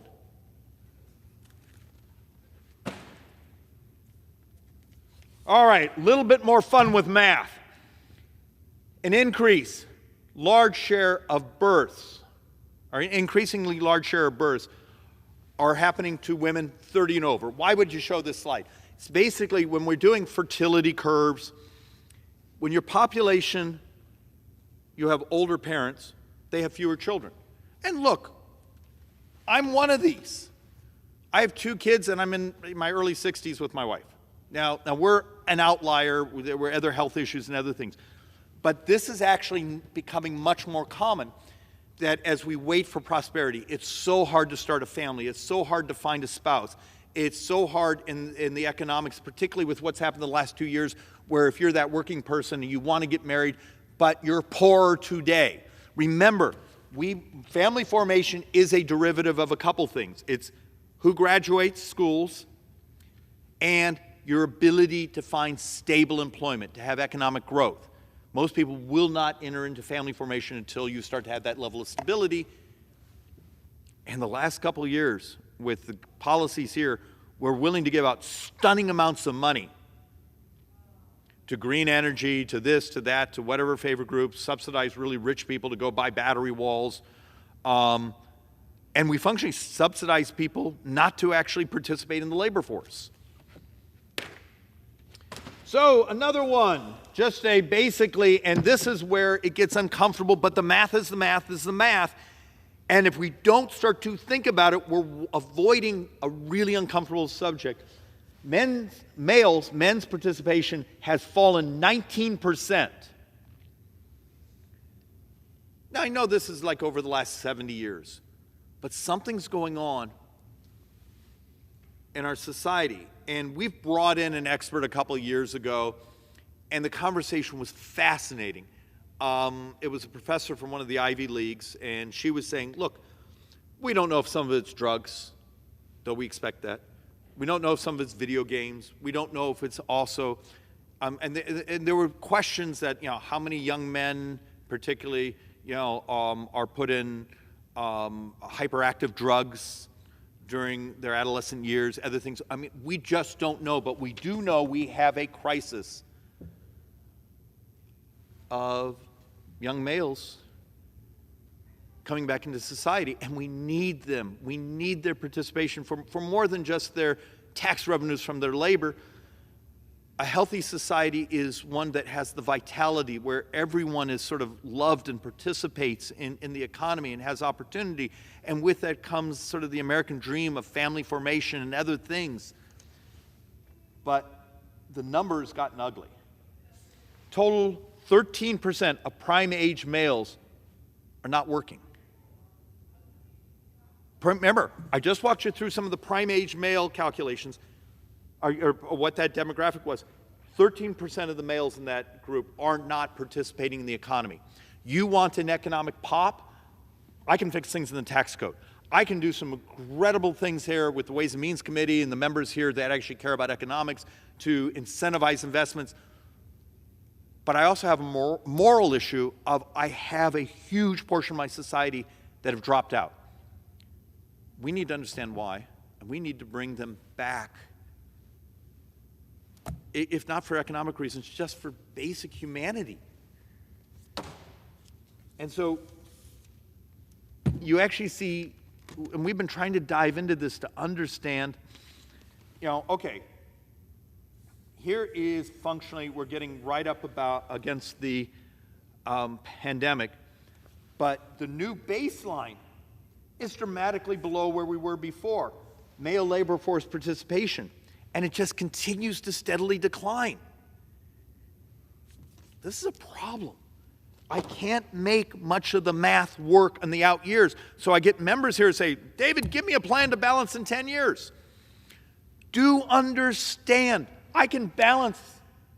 We could build a plan. As we could all come together and balance in 10 years. Of course, the next day we'd be out of balance. In 9 budget years, and I've said this, and this seems to be the single thing I say that upsets more people around here than anything. So let's do it slowly. In 9 budget years, according to CBO's report from 6 weeks ago, you can get rid of every dime of the military. You can get rid of every dime of the rest of what we call discretionary. That's the FBI, the military, the Park Service, the State Department, the White House, the Supreme Court, it's all gone. Everything you think is discretionary. In 9 budget years, it's all gone. There's no discretionary.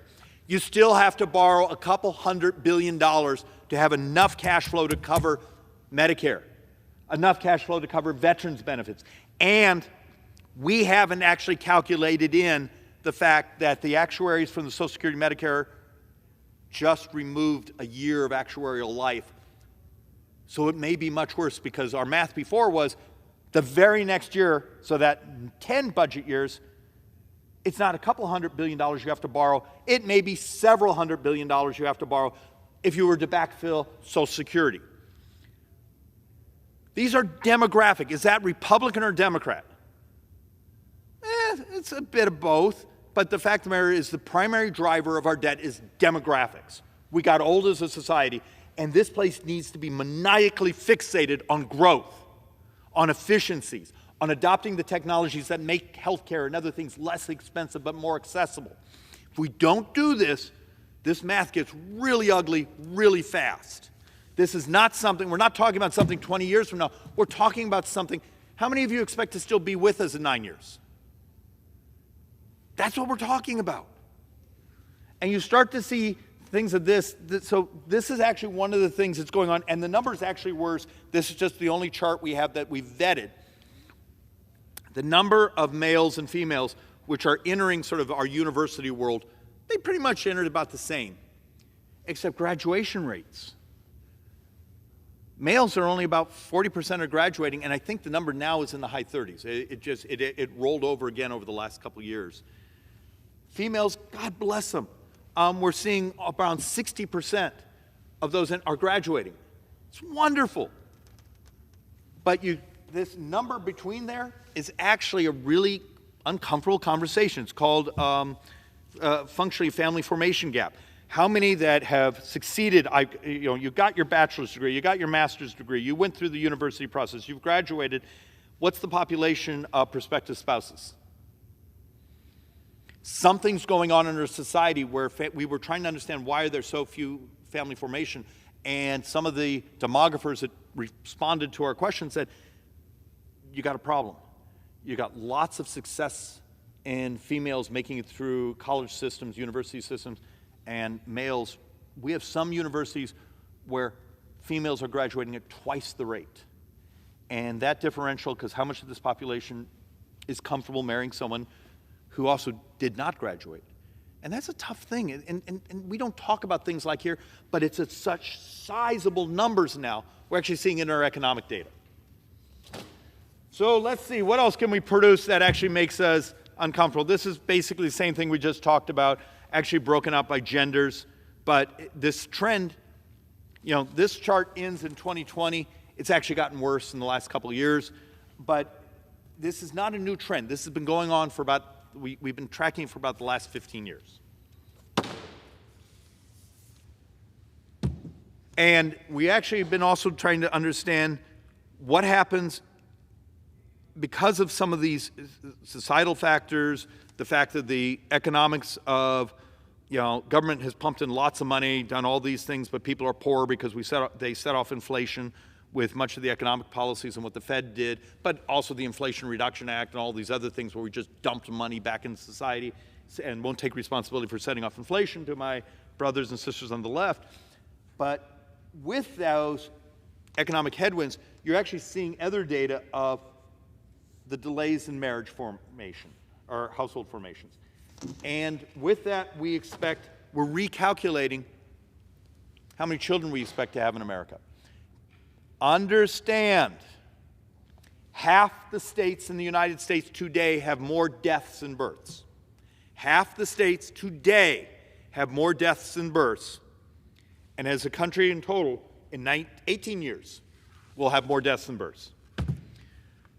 By 2042, deaths are projected to exceed births in CBO's population growth model, and this one's already out of date. So even CBO has been putting this out. Now, the reason I keep showing these demographic slides is, do you all remember your high school economics class? Stable populations or growing populations have the ability to have economic expansion, what we call, man, I don't want to geek out too much. It's hard to have that domestic gross product expanding and expanding unless you have populations to take the jobs, or you're willing to do tax and regulatory code changes like a number of the countries we compete against. I'm going to show you some of those slides in a moment, where they said, we can't get labor, we're going to incentivize robots. We're going to incentivize automation. And you're going to get people who go, but what about the jobs? We don't have people. You have school districts all over America that the incoming kindergartners, first graders population is falling. The schools are going to have fewer kids. They're going to be closing schools. And then they look at you like, well, that makes me upset. We've been talking about this for, what, a quarter century, the falling fertility rates. And here's the punchline. And we worked really hard on this math. The Joint Economic Committee and some of the economists, some of the others, we spent weeks, because this is sort of one of those things you don't really find in the literature. But if I have a 1% decrease in my labor population, my labor growth, you lose 0.6% of GDP growth. If you had a 2%, you lose a point and 1.2. If you had a 5% decrease, which that's what some of these charts are talking about, in your labor force populations, in the out years, you're losing 3% of your GDP growth. Why this is important? How many of you all just saw that CBO just basically said, Congressional Budget Office just said, hey, we expect the next year, maybe a couple of years, the United States is only going to grow like at 1.2%. You're already seeing it in the math. Yet how many of us have gotten up behind these microphones and tried to explain, got to fix tax policy, got to fix regulatory policy, got to fix trade policy, got to fix immigration policy. We're not sure how to fix demographics. This one's really uncomfortable because almost no one understands it. And back to an oldie but a goodie. Why is this so important? This slide here is maybe 3 years old. It gets dramatically worse through the end of this decade. But once again, your government is an insurance company with an army. This is from the 2022 budget cycle. 71% of all of our spending is what we call mandatory. Some of that is earned. You earned your Social Security.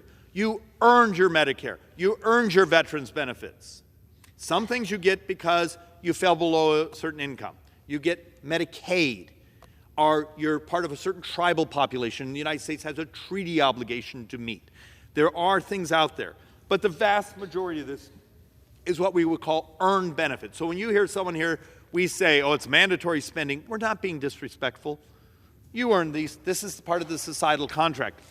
But you see over here, this wedge here,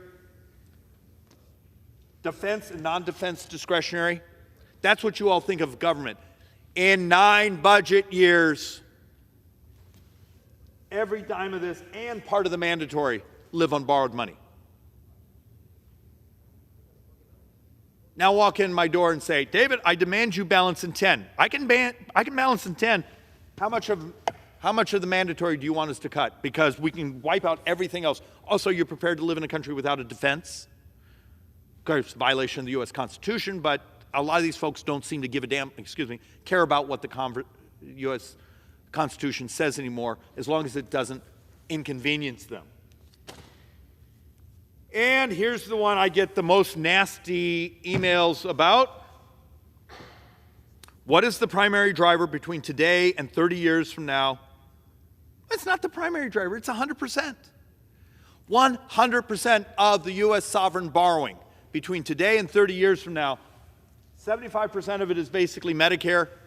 25% will be if we backfill Social Security in now, 8-9 years, because the trust fund's all empty. But what we allocate to the rest of the budget actually has cash in the bank. It's demographics. That's why we just spent the last half an hour going over what's happening demographically to your country. Getting old is not Republican or Democrat. How we react to it may be.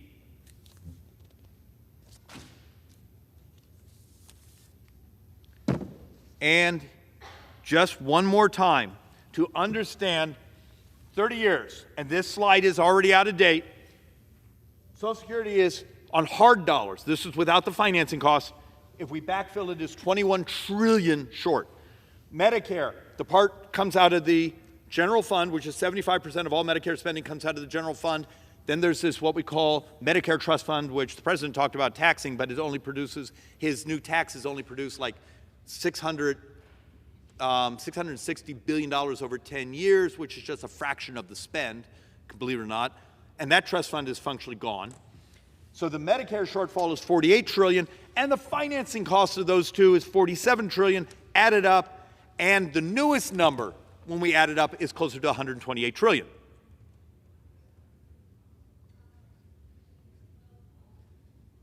Anyone getting the punchline here? We can fix Social Security. Of course, it would have been really helpful if the president hadn't made it toxic. If he had gone behind that microphone and said, I need our brothers and sisters on the right and the left to do the moral thing. We care about our seniors. We're not going to allow, at the end of this decade, doubling of senior poverty. We're going to work together. But instead, he made it toxic. But for Medicare, we need a revolution in the cost of health care. Mr. Speaker Pro Tem, how much time do I have left? The gentleman has 26 minutes remaining. If the Lord has mercy on us, I won't use all that time. Federal spending. Now, this is one I've never used on the floor.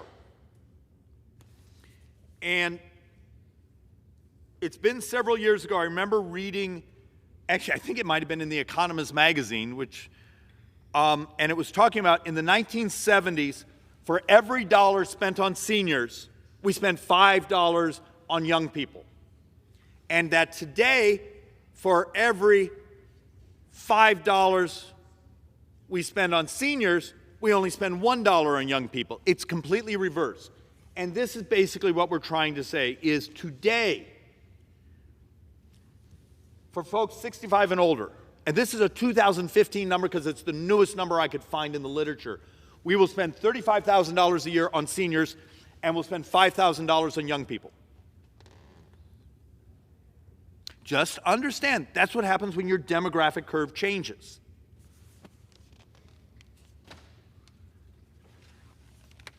And we've updated this and we have vetted it, and this is as conservative. We were careful on this number. 1960, you had 5.1 workers for every one person on Social Security. Today, the math is, well, excuse me, in 2035, where we're basically heading, we believe it to be 2.3, and that number is assuming a stabilization of labor force participation. We have some other articles that say this actually falls down to only 2 people. So you and your partner, you and your spouse will have 1 person in retirement. But we're going to use 2.3, but understand those differentials. Social Security is a pay-as-you-go system. When you get the folks that say the lockbox, for years we had more workers than retirees were consuming. The trust fund built up, built up, built up, built up. No one stole your money. The cash came in and they loan it to Treasury. Treasury would give them special Treasury bills, just like you might take your own retirement account and say, I have some cash, I'm going to buy a Treasury bond. That's function what Social Security did. For the last couple of years, they've been cashing in those Treasury bonds. And that cashing in goes faster and faster and faster as the baby boomers are moving in. And that's what gets used up now, what is it, in about 8, 9 years. And at that moment, Social Security lives on its cash flow. So it'll be the cash flow from these workers, whatever FICA taxes they pay in, that's what will go out the door. That's why right now the best math is we expect a 23% cut. In that first year, the Social Security Trust Fund is expired. And then the next year it gets bigger, and the next year it gets bigger. And it breaks my heart because I think this is a moral obligation to fix this, except, once again, the left is going to use it as a political item for an election instead of a moral item of we're all going to come together and fix it.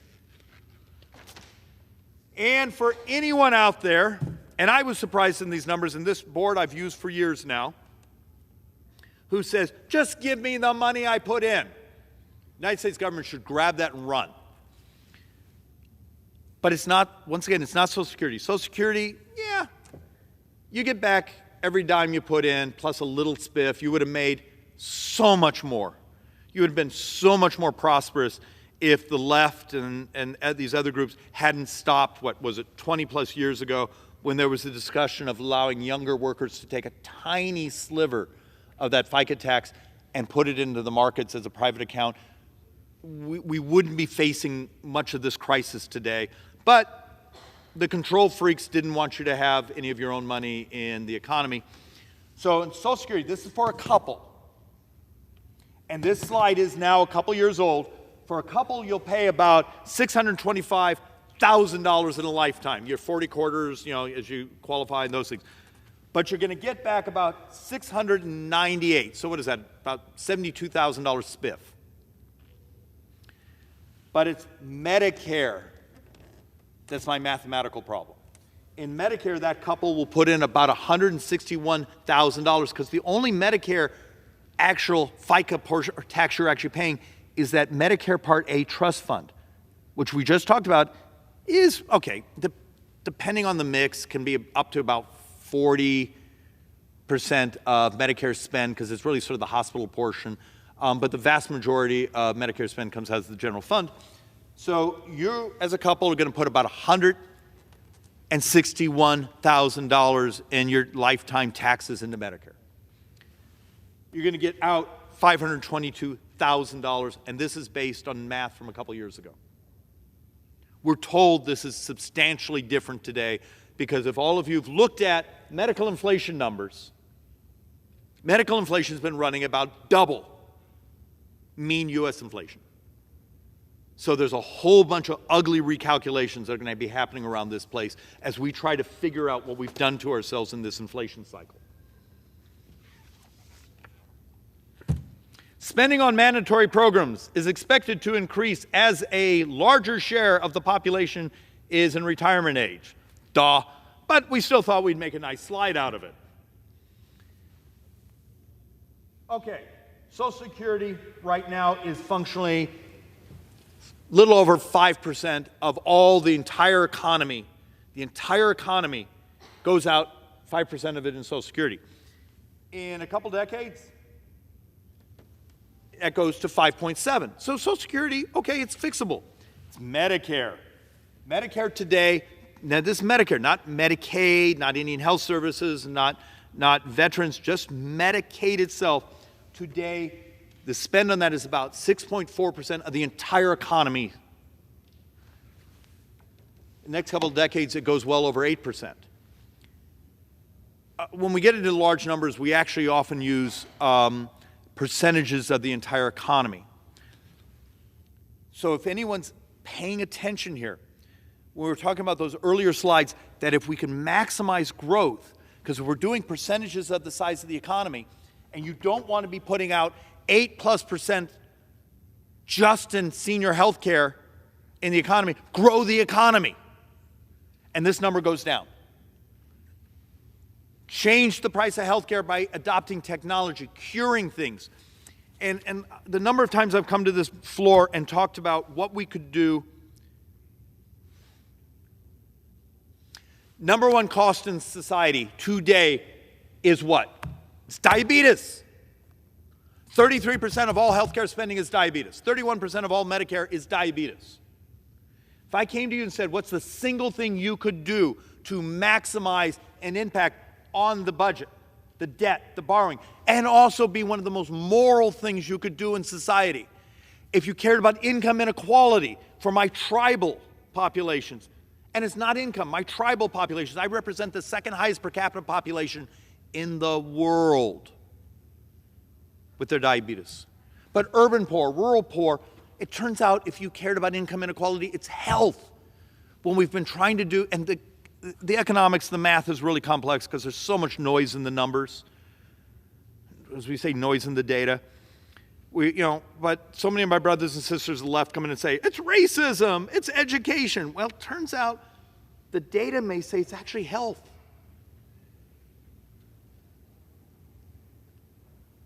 As a moral society, why wouldn't we say, okay, there's things we can do. We know we could actually tomorrow revolutionize the Farm Bill to say we're going to take on obesity in our society because we're killing ourselves.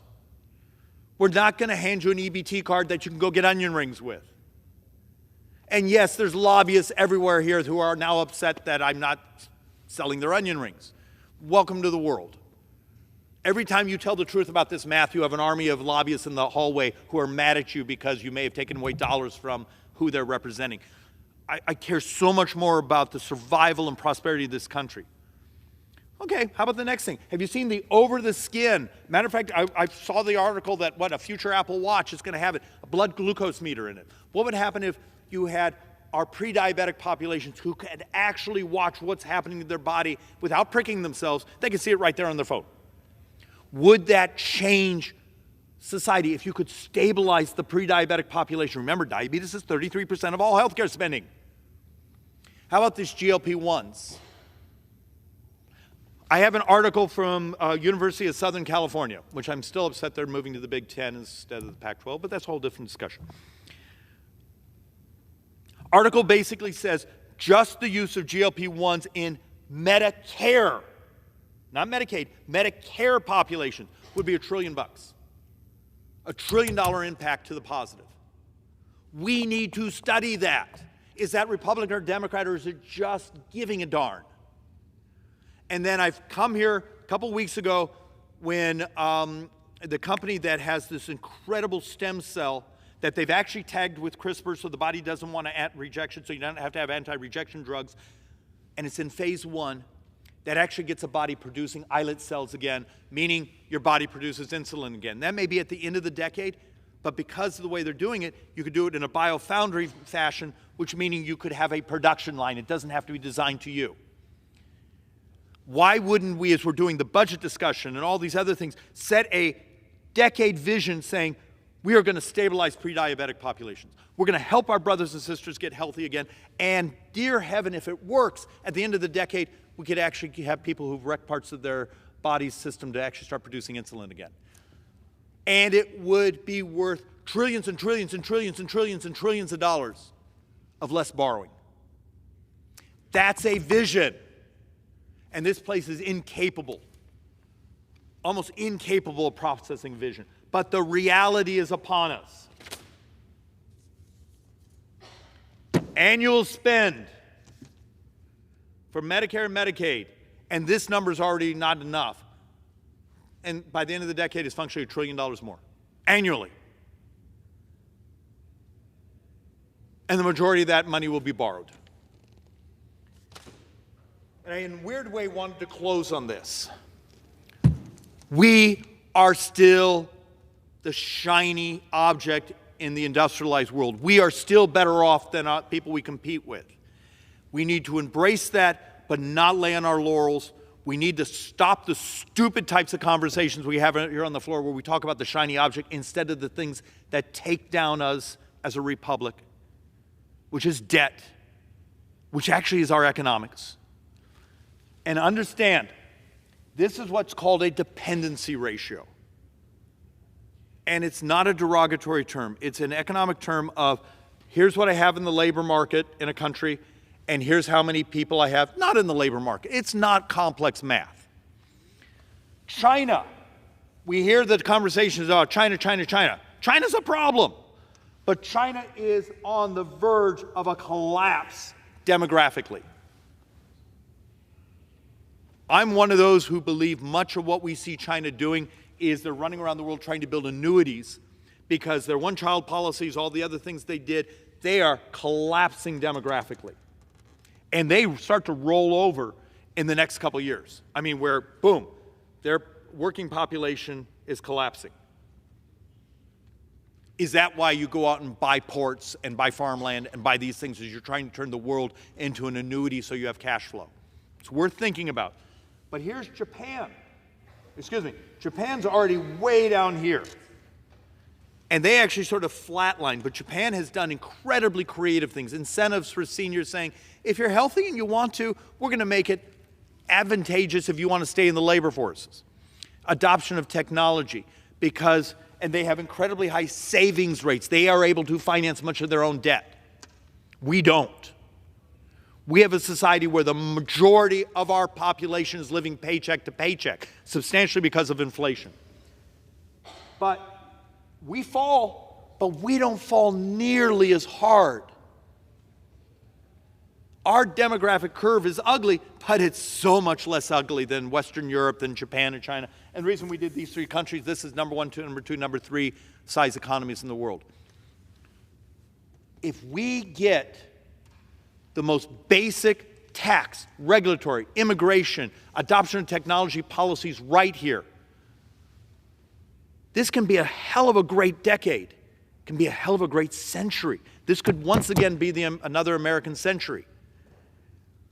But I will argue it will be the decisions made in this time frame, in this year and next year, because we are at the inflection. You see it demographically in the chart. We're at the time of inflection. Do we actually step up and use an IQ around here, or do we still sound like it's the 1990s politically? For everyone that's terrified of a chat AI, grow up. It could actually be one of the next generations of economic growth if you do it right. Embrace it, learn it, get it right, and run with it. The new stem cell therapies, the fact we might cure diabetes, the fact there's things we could do. Understand it, learn it, run with it. Fix this stupid immigration system. Close up our borders, stop importing poverty, bring in talent. There's just simple things. The tax code, get it so it incentivizes risk-taking and investment to grow. It's not, you don't need a PhD in this stuff. You may be required to be literate, and maybe that's a problem. And our running joke here is, I work in a place that's a math-free zone. That was meant to be funny, but it's sort of sarcastic and cruel.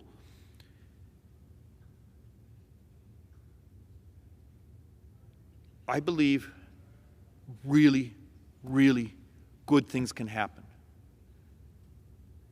You got to get the policies right. And my rage that I feel is I don't believe this place has even come close to actually having those pro-growth, those sort of growth is moral, what are we going to do type conversations, and then to turn it into policy. And I'm exhausted. I just don't know how to drag this place over the line so they actually think.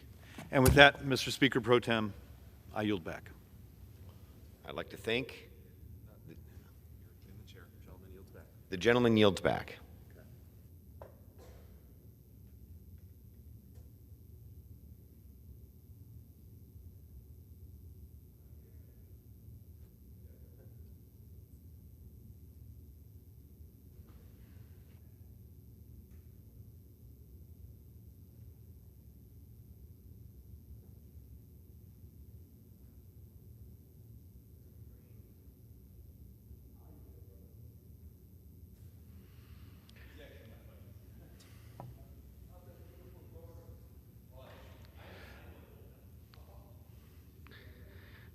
Under the Speaker's announced policy of January 9th, 2023, the gentleman from Texas, Mr. Green, is recognized for 60 minutes as a designee of the Minority Leader.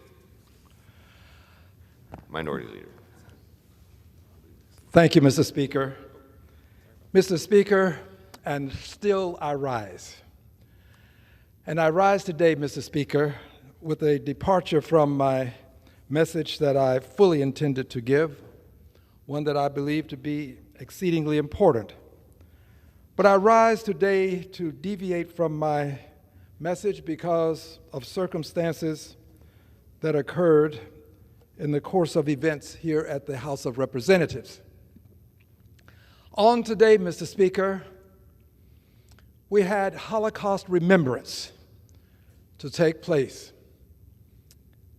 It's a memorial, if you will, a very special occasion that requires solemnity and commemoration, a commemoration for the victims of the Holocaust. And we were fortunate enough to have this opportunity to hear from victims of the Holocaust, survivors, if you will. If you're a survivor and a relative was lost, in my world, that makes you a victim too. Maybe all wouldn't agree with me. But this event took place in the visitor center, right in the area where the Statue of Freedom is. An appropriate place for it, I might add. It was an event that I'd been looking forward to because I'd not attended this event in the years that have passed since I've been in Congress. And I was looking forward to this for a multiplicity of reasons. And I was there at the event. The event started with the usual things that events will start with: music, bringing in persons who are to be recognized and commemorated. And the persons who are the survivors came in, a good many of them. The number I could not count because I came in as they were moving in as well.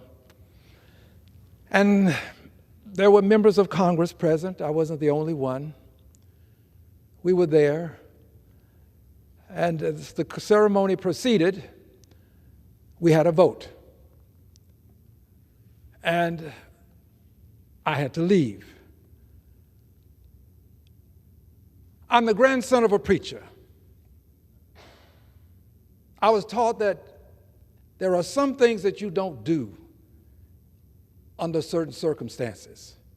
In our church, you could not move when we arrived at a special portion of the proceedings. When my grandfather was giving his message, there was no movement. So this is something that is a part of my DNA, to remain where you are. But I had to make a decision. There was a vote on, and it was something of importance. All votes are important, by the way. All are. But this was something of importance to a good many of my constituents. And I had to make a decision. Would I stay and honor the tradition that my grandfather instilled in me, or would I leave, walk out of the ceremony as it was taking place? I want to apologize to the persons who were hosting this event. I want to apologize to the survivors who were present, because I did walk out, and I did come, and I did cast my vote. I would hope that ceremonies such as this would be recognized by us, we, the members of this great body, the House of Representatives. I would hope that they would be recognized to the extent that we could organize our much needed, much appreciated by our constituents, those votes that we cast. I just believe that there's a way to have a Holocaust remembrance ceremony and not have votes at the very same time. I believe we can do it. And I want to explain why I think it's so important to do this, because as I sat there, I went back after my first vote, and as I sat there and we went through the ceremony, we had one speaker to give us a recitation about the Holocaust itself. And the thing that stands out in my mind were the words silence being at the root cause of Nazi Germany being able to proceed. Silence. When people knew what was going on, intelligence was accorded to various countries. We knew, but the silence, nobody stood up. The silence. Sometimes silence can be perceived as consent. The silence. I will forever remember the words silence being at the root. And here's what silence did. I made a note. I often take notes. The SS St. Louis was a ship with some 900 Jewish refugees. 900. They left Europe. They were fleeing Germany. And they were headed to Cuba, assuming that 900 people, some 900, could find a place of safety. Women, children. This was not an army. These were people who were fleeing Nazi Germany. Cuba would not accept them. Turned away. This is what silence does. When you know something is wrong, and you will sit, stand, continue with your daily lives, knowing that an atrocity is taking place. And not only are you silent, but those that you could extend the hand of friendship, you reject. Some 900 people. They didn't stop there. The SS St. Louis, I'm ashamed and embarrassed to say, took them to our coast. Rejected by us.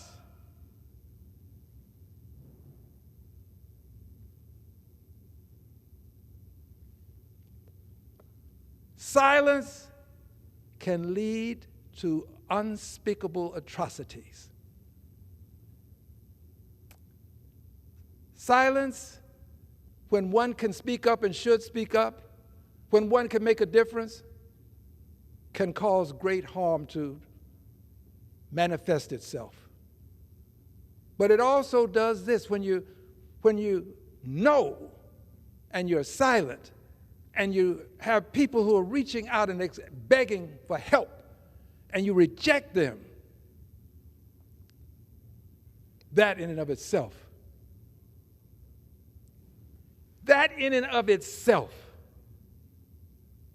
is a means by which your silence and your failure to extend a hand of friendship becomes a part of the perpetuation of a problem. And this was more than a problem. But they didn't stop here. They went on to Canada. Rejected. Now, these were innocent people fleeing Nazi Germany, rejected by Cuba, turned away at the United States, not allowed to proceed to Canada, back across the ocean, where hundreds died. This is what the Holocaust perpetrated upon humanity. A sense that if you just keep your mouth shut and stay in your place, they'll go away eventually. I'm not sure that's what people were thinking, but the optics would connote that this was possible. This was possibly what their thoughts were. So I sat there. By the way, I confess, I and persons next to me and behind me, we were all sobbing as we listened to what was happening, this story. All of us, tears welling in our eyes, rolling down our faces. And then, of course, we had another vote. I came back to cast my vote because I represent people who expect me to be here to vote. So I came back to cast my vote. I don't have a perfect voting record. I've missed votes. Came back to cast my vote. And I went back. And then, when I went back, we were shown pictures from the hands that were in the hands of Holocaust survivors, these persons who were there today to share their stories. I have pictures, they had in each of our seats, pictures of people. These are some of the people that were given to us in some way associated with the Holocaust. Here's a baby. I assume this is mother and father. The names are given here, but they don't indicate exactly who they are here. And then there's another young man. Looks like a family.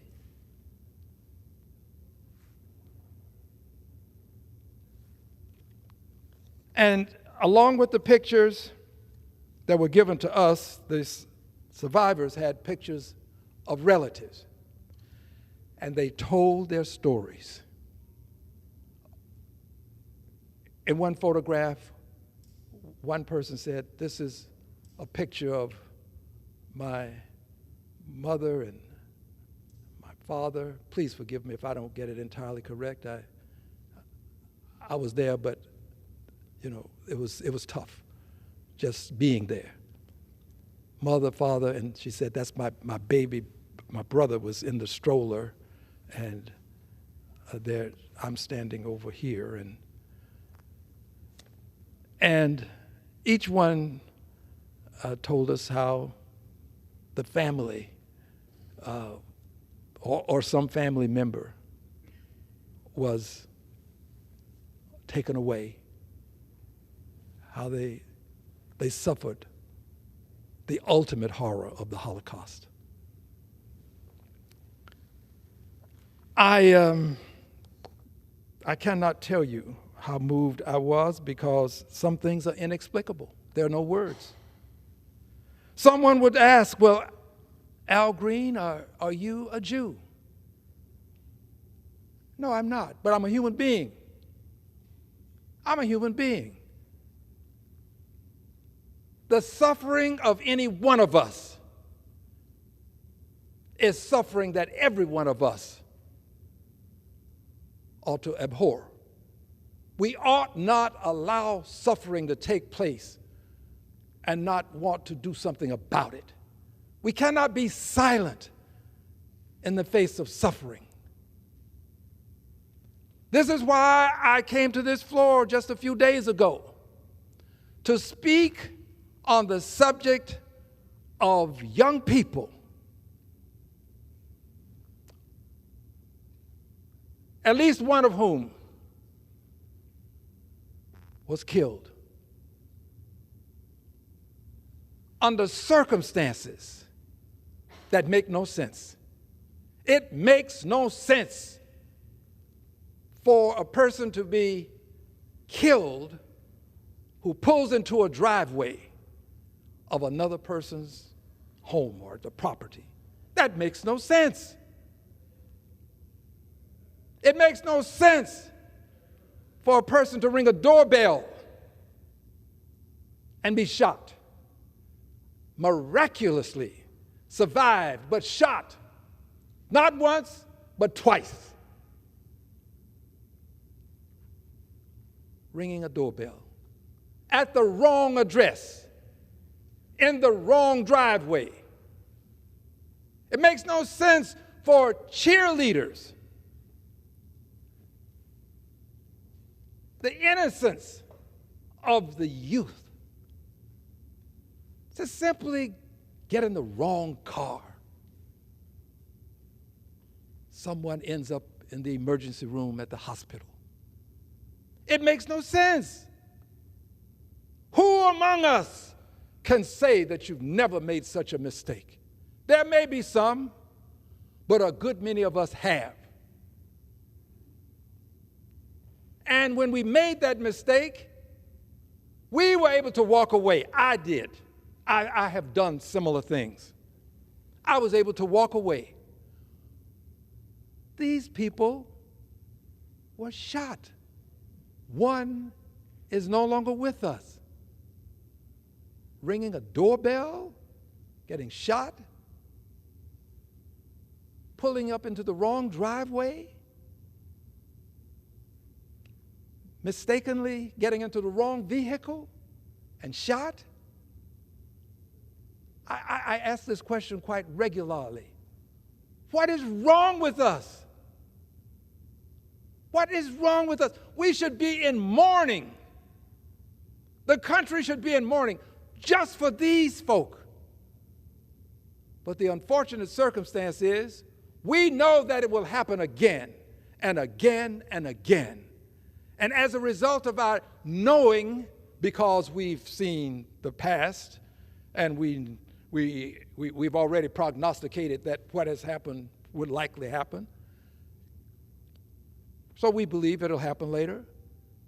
And we now have normalized this kind of behavior. Literally, it has become something that is anticipated.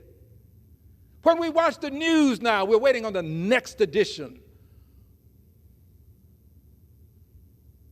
What is wrong with us? We didn't learn the lessons of Nazi Germany and what silence does when wrong is being perpetrated. We saw what can happen when wrong is perpetrated and people are just, their lives are lost senselessly and needlessly. Now, I'm not comparing what happened here to what happened in Nazi Germany. It's totally different. But the silence isn't. The silence is not. The fact that this house, the place where we can make a difference, officially, we have done nothing to make that difference. Silence. I refuse to be silent. I refuse to be silent when these kinds of atrocities are taking place in this country. Yes, one of them was black, but this is not about his color. It's about his life. Yes, there were females, but it's not about their sex. It's about their lives. There was just one that was just eviscerated. All of the future gone. Who knows what she would have done had she had the opportunity? I won't be silent. I refuse to let the world believe that I, in any way, would stand for allowing the kind of lethality that we have across the length and breadth of this country to be there without some degree of regulations. What is wrong with us? Do we believe that this level of lethality is going to somehow cure itself? That seems to be the argument, that the answer to people who shouldn't have guns, who are doing these ugly things, the answer is, let's everybody get a gun. That is not the answer. For fear that someone did not clearly understand what I just said, I'll say it again. It is not the answer. More guns will not solve the problem of these people who have been hurt, and some died. That's not the solution. Allowing the NRA to bring legislation forth among others, that would grant the gun manufacturers immunity from prosecution, civil prosecution. Can't be, the gun manufacturers can, with impunity, place this lethality in the public domain. Immune. The Congress of the United States of America granted immunity to the purveyors of this lethality. What is wrong with us? To say now that we're moving toward a world where you can buy a gun, all you need is money. That's where we're headed. If you can afford it, you'll be able to buy it. That's where many would have us go. I'm not one of them, obviously. No background check. You got the money, you got a deal. No desire to get some sense of who this person is that will walk away with the lethality that can take a person's life in a second, instantly. Now, I'm not saying that the persons who had those guns in all these other circumstances, I don't know how they acquired them, so this is not about them specifically. It's about us and this house and where are we going and why are we silent and why are we allowing this to happen? To be able to purchase lethality without a background check. And to be able to purchase lethality that belongs in some distant war, hopefully never won here, hopefully never won any place. Never. I am antithetical to war. But this level of lethality for people who engage in mortal combat, we would allow this to be among the people without any kind of background check? What is wrong with us? I assure you, and I need not do so, but when I spoke on this initially on the floor a couple of days ago now, I believe it was, I said it can happen to your child or you. It really can. None of us are safe. Yes, you can pack, you can carry your weapon, but you're not safe.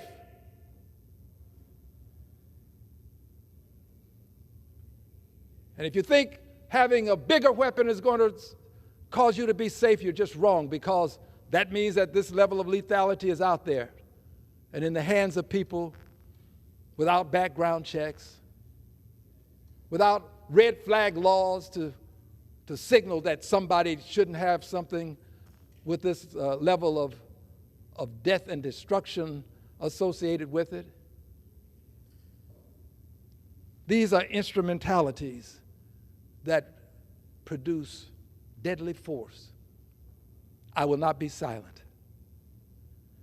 I'm not silent because I just realize that it doesn't end with one person. The siloing of this in our minds is a mistake. There is connectivity. And so I won't be silent. I'm going to always speak up. I'm always going to speak out. And I do so not because I'm black and a black person was shot. I do so not because I have Jewish friends and I'm not Jewish. I do so because it's humanity that we have to protect. And we ought to live up to our Pledge of Allegiance, liberty and justice for all. There was no liberty and justice for all for those folk who were in that driveway, for those cheerleaders who were there when one of them went into the wrong car. No liberty and justice for all for that young man who rang the doorbell at the wrong house. Liberty and justice for all. That's our promise in the Pledge of Allegiance. I want us to live up to our promise. And let's not be silent on the great issues of our time. And let's not schedule events that merit the degree of solemnity and commemoration that Holocaust remembrance so richly deserves. Let's not schedule votes when these events are taking place. That's my appeal. Let's not do that. Someone would say, well, you know, you're going to make people angry with you for coming to the floor with this. Friends, we all have to suffer slings and arrows when we are right. This is a righteous position. And sometimes you have to stand alone. I have found it is better to stand alone than not stand at all. So I beg that next year when we have Holocaust remembrance, and it will happen again next year, that we respect the solemnity and the need to commemorate those lives that were lost by at least scheduling such that there is no conflict and there are no votes. Mr. Speaker, I thank you for the time. I thank you for the time. I yield back the remainder of my time.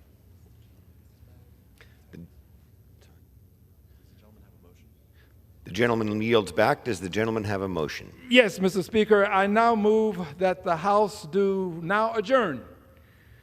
The question on the motion to adjourn, those in favor say aye. Aye. Those opposed, no. The ayes have it, and the motion is adopted. Accordingly, the House stands adjourned until 11 a.m. on Monday next.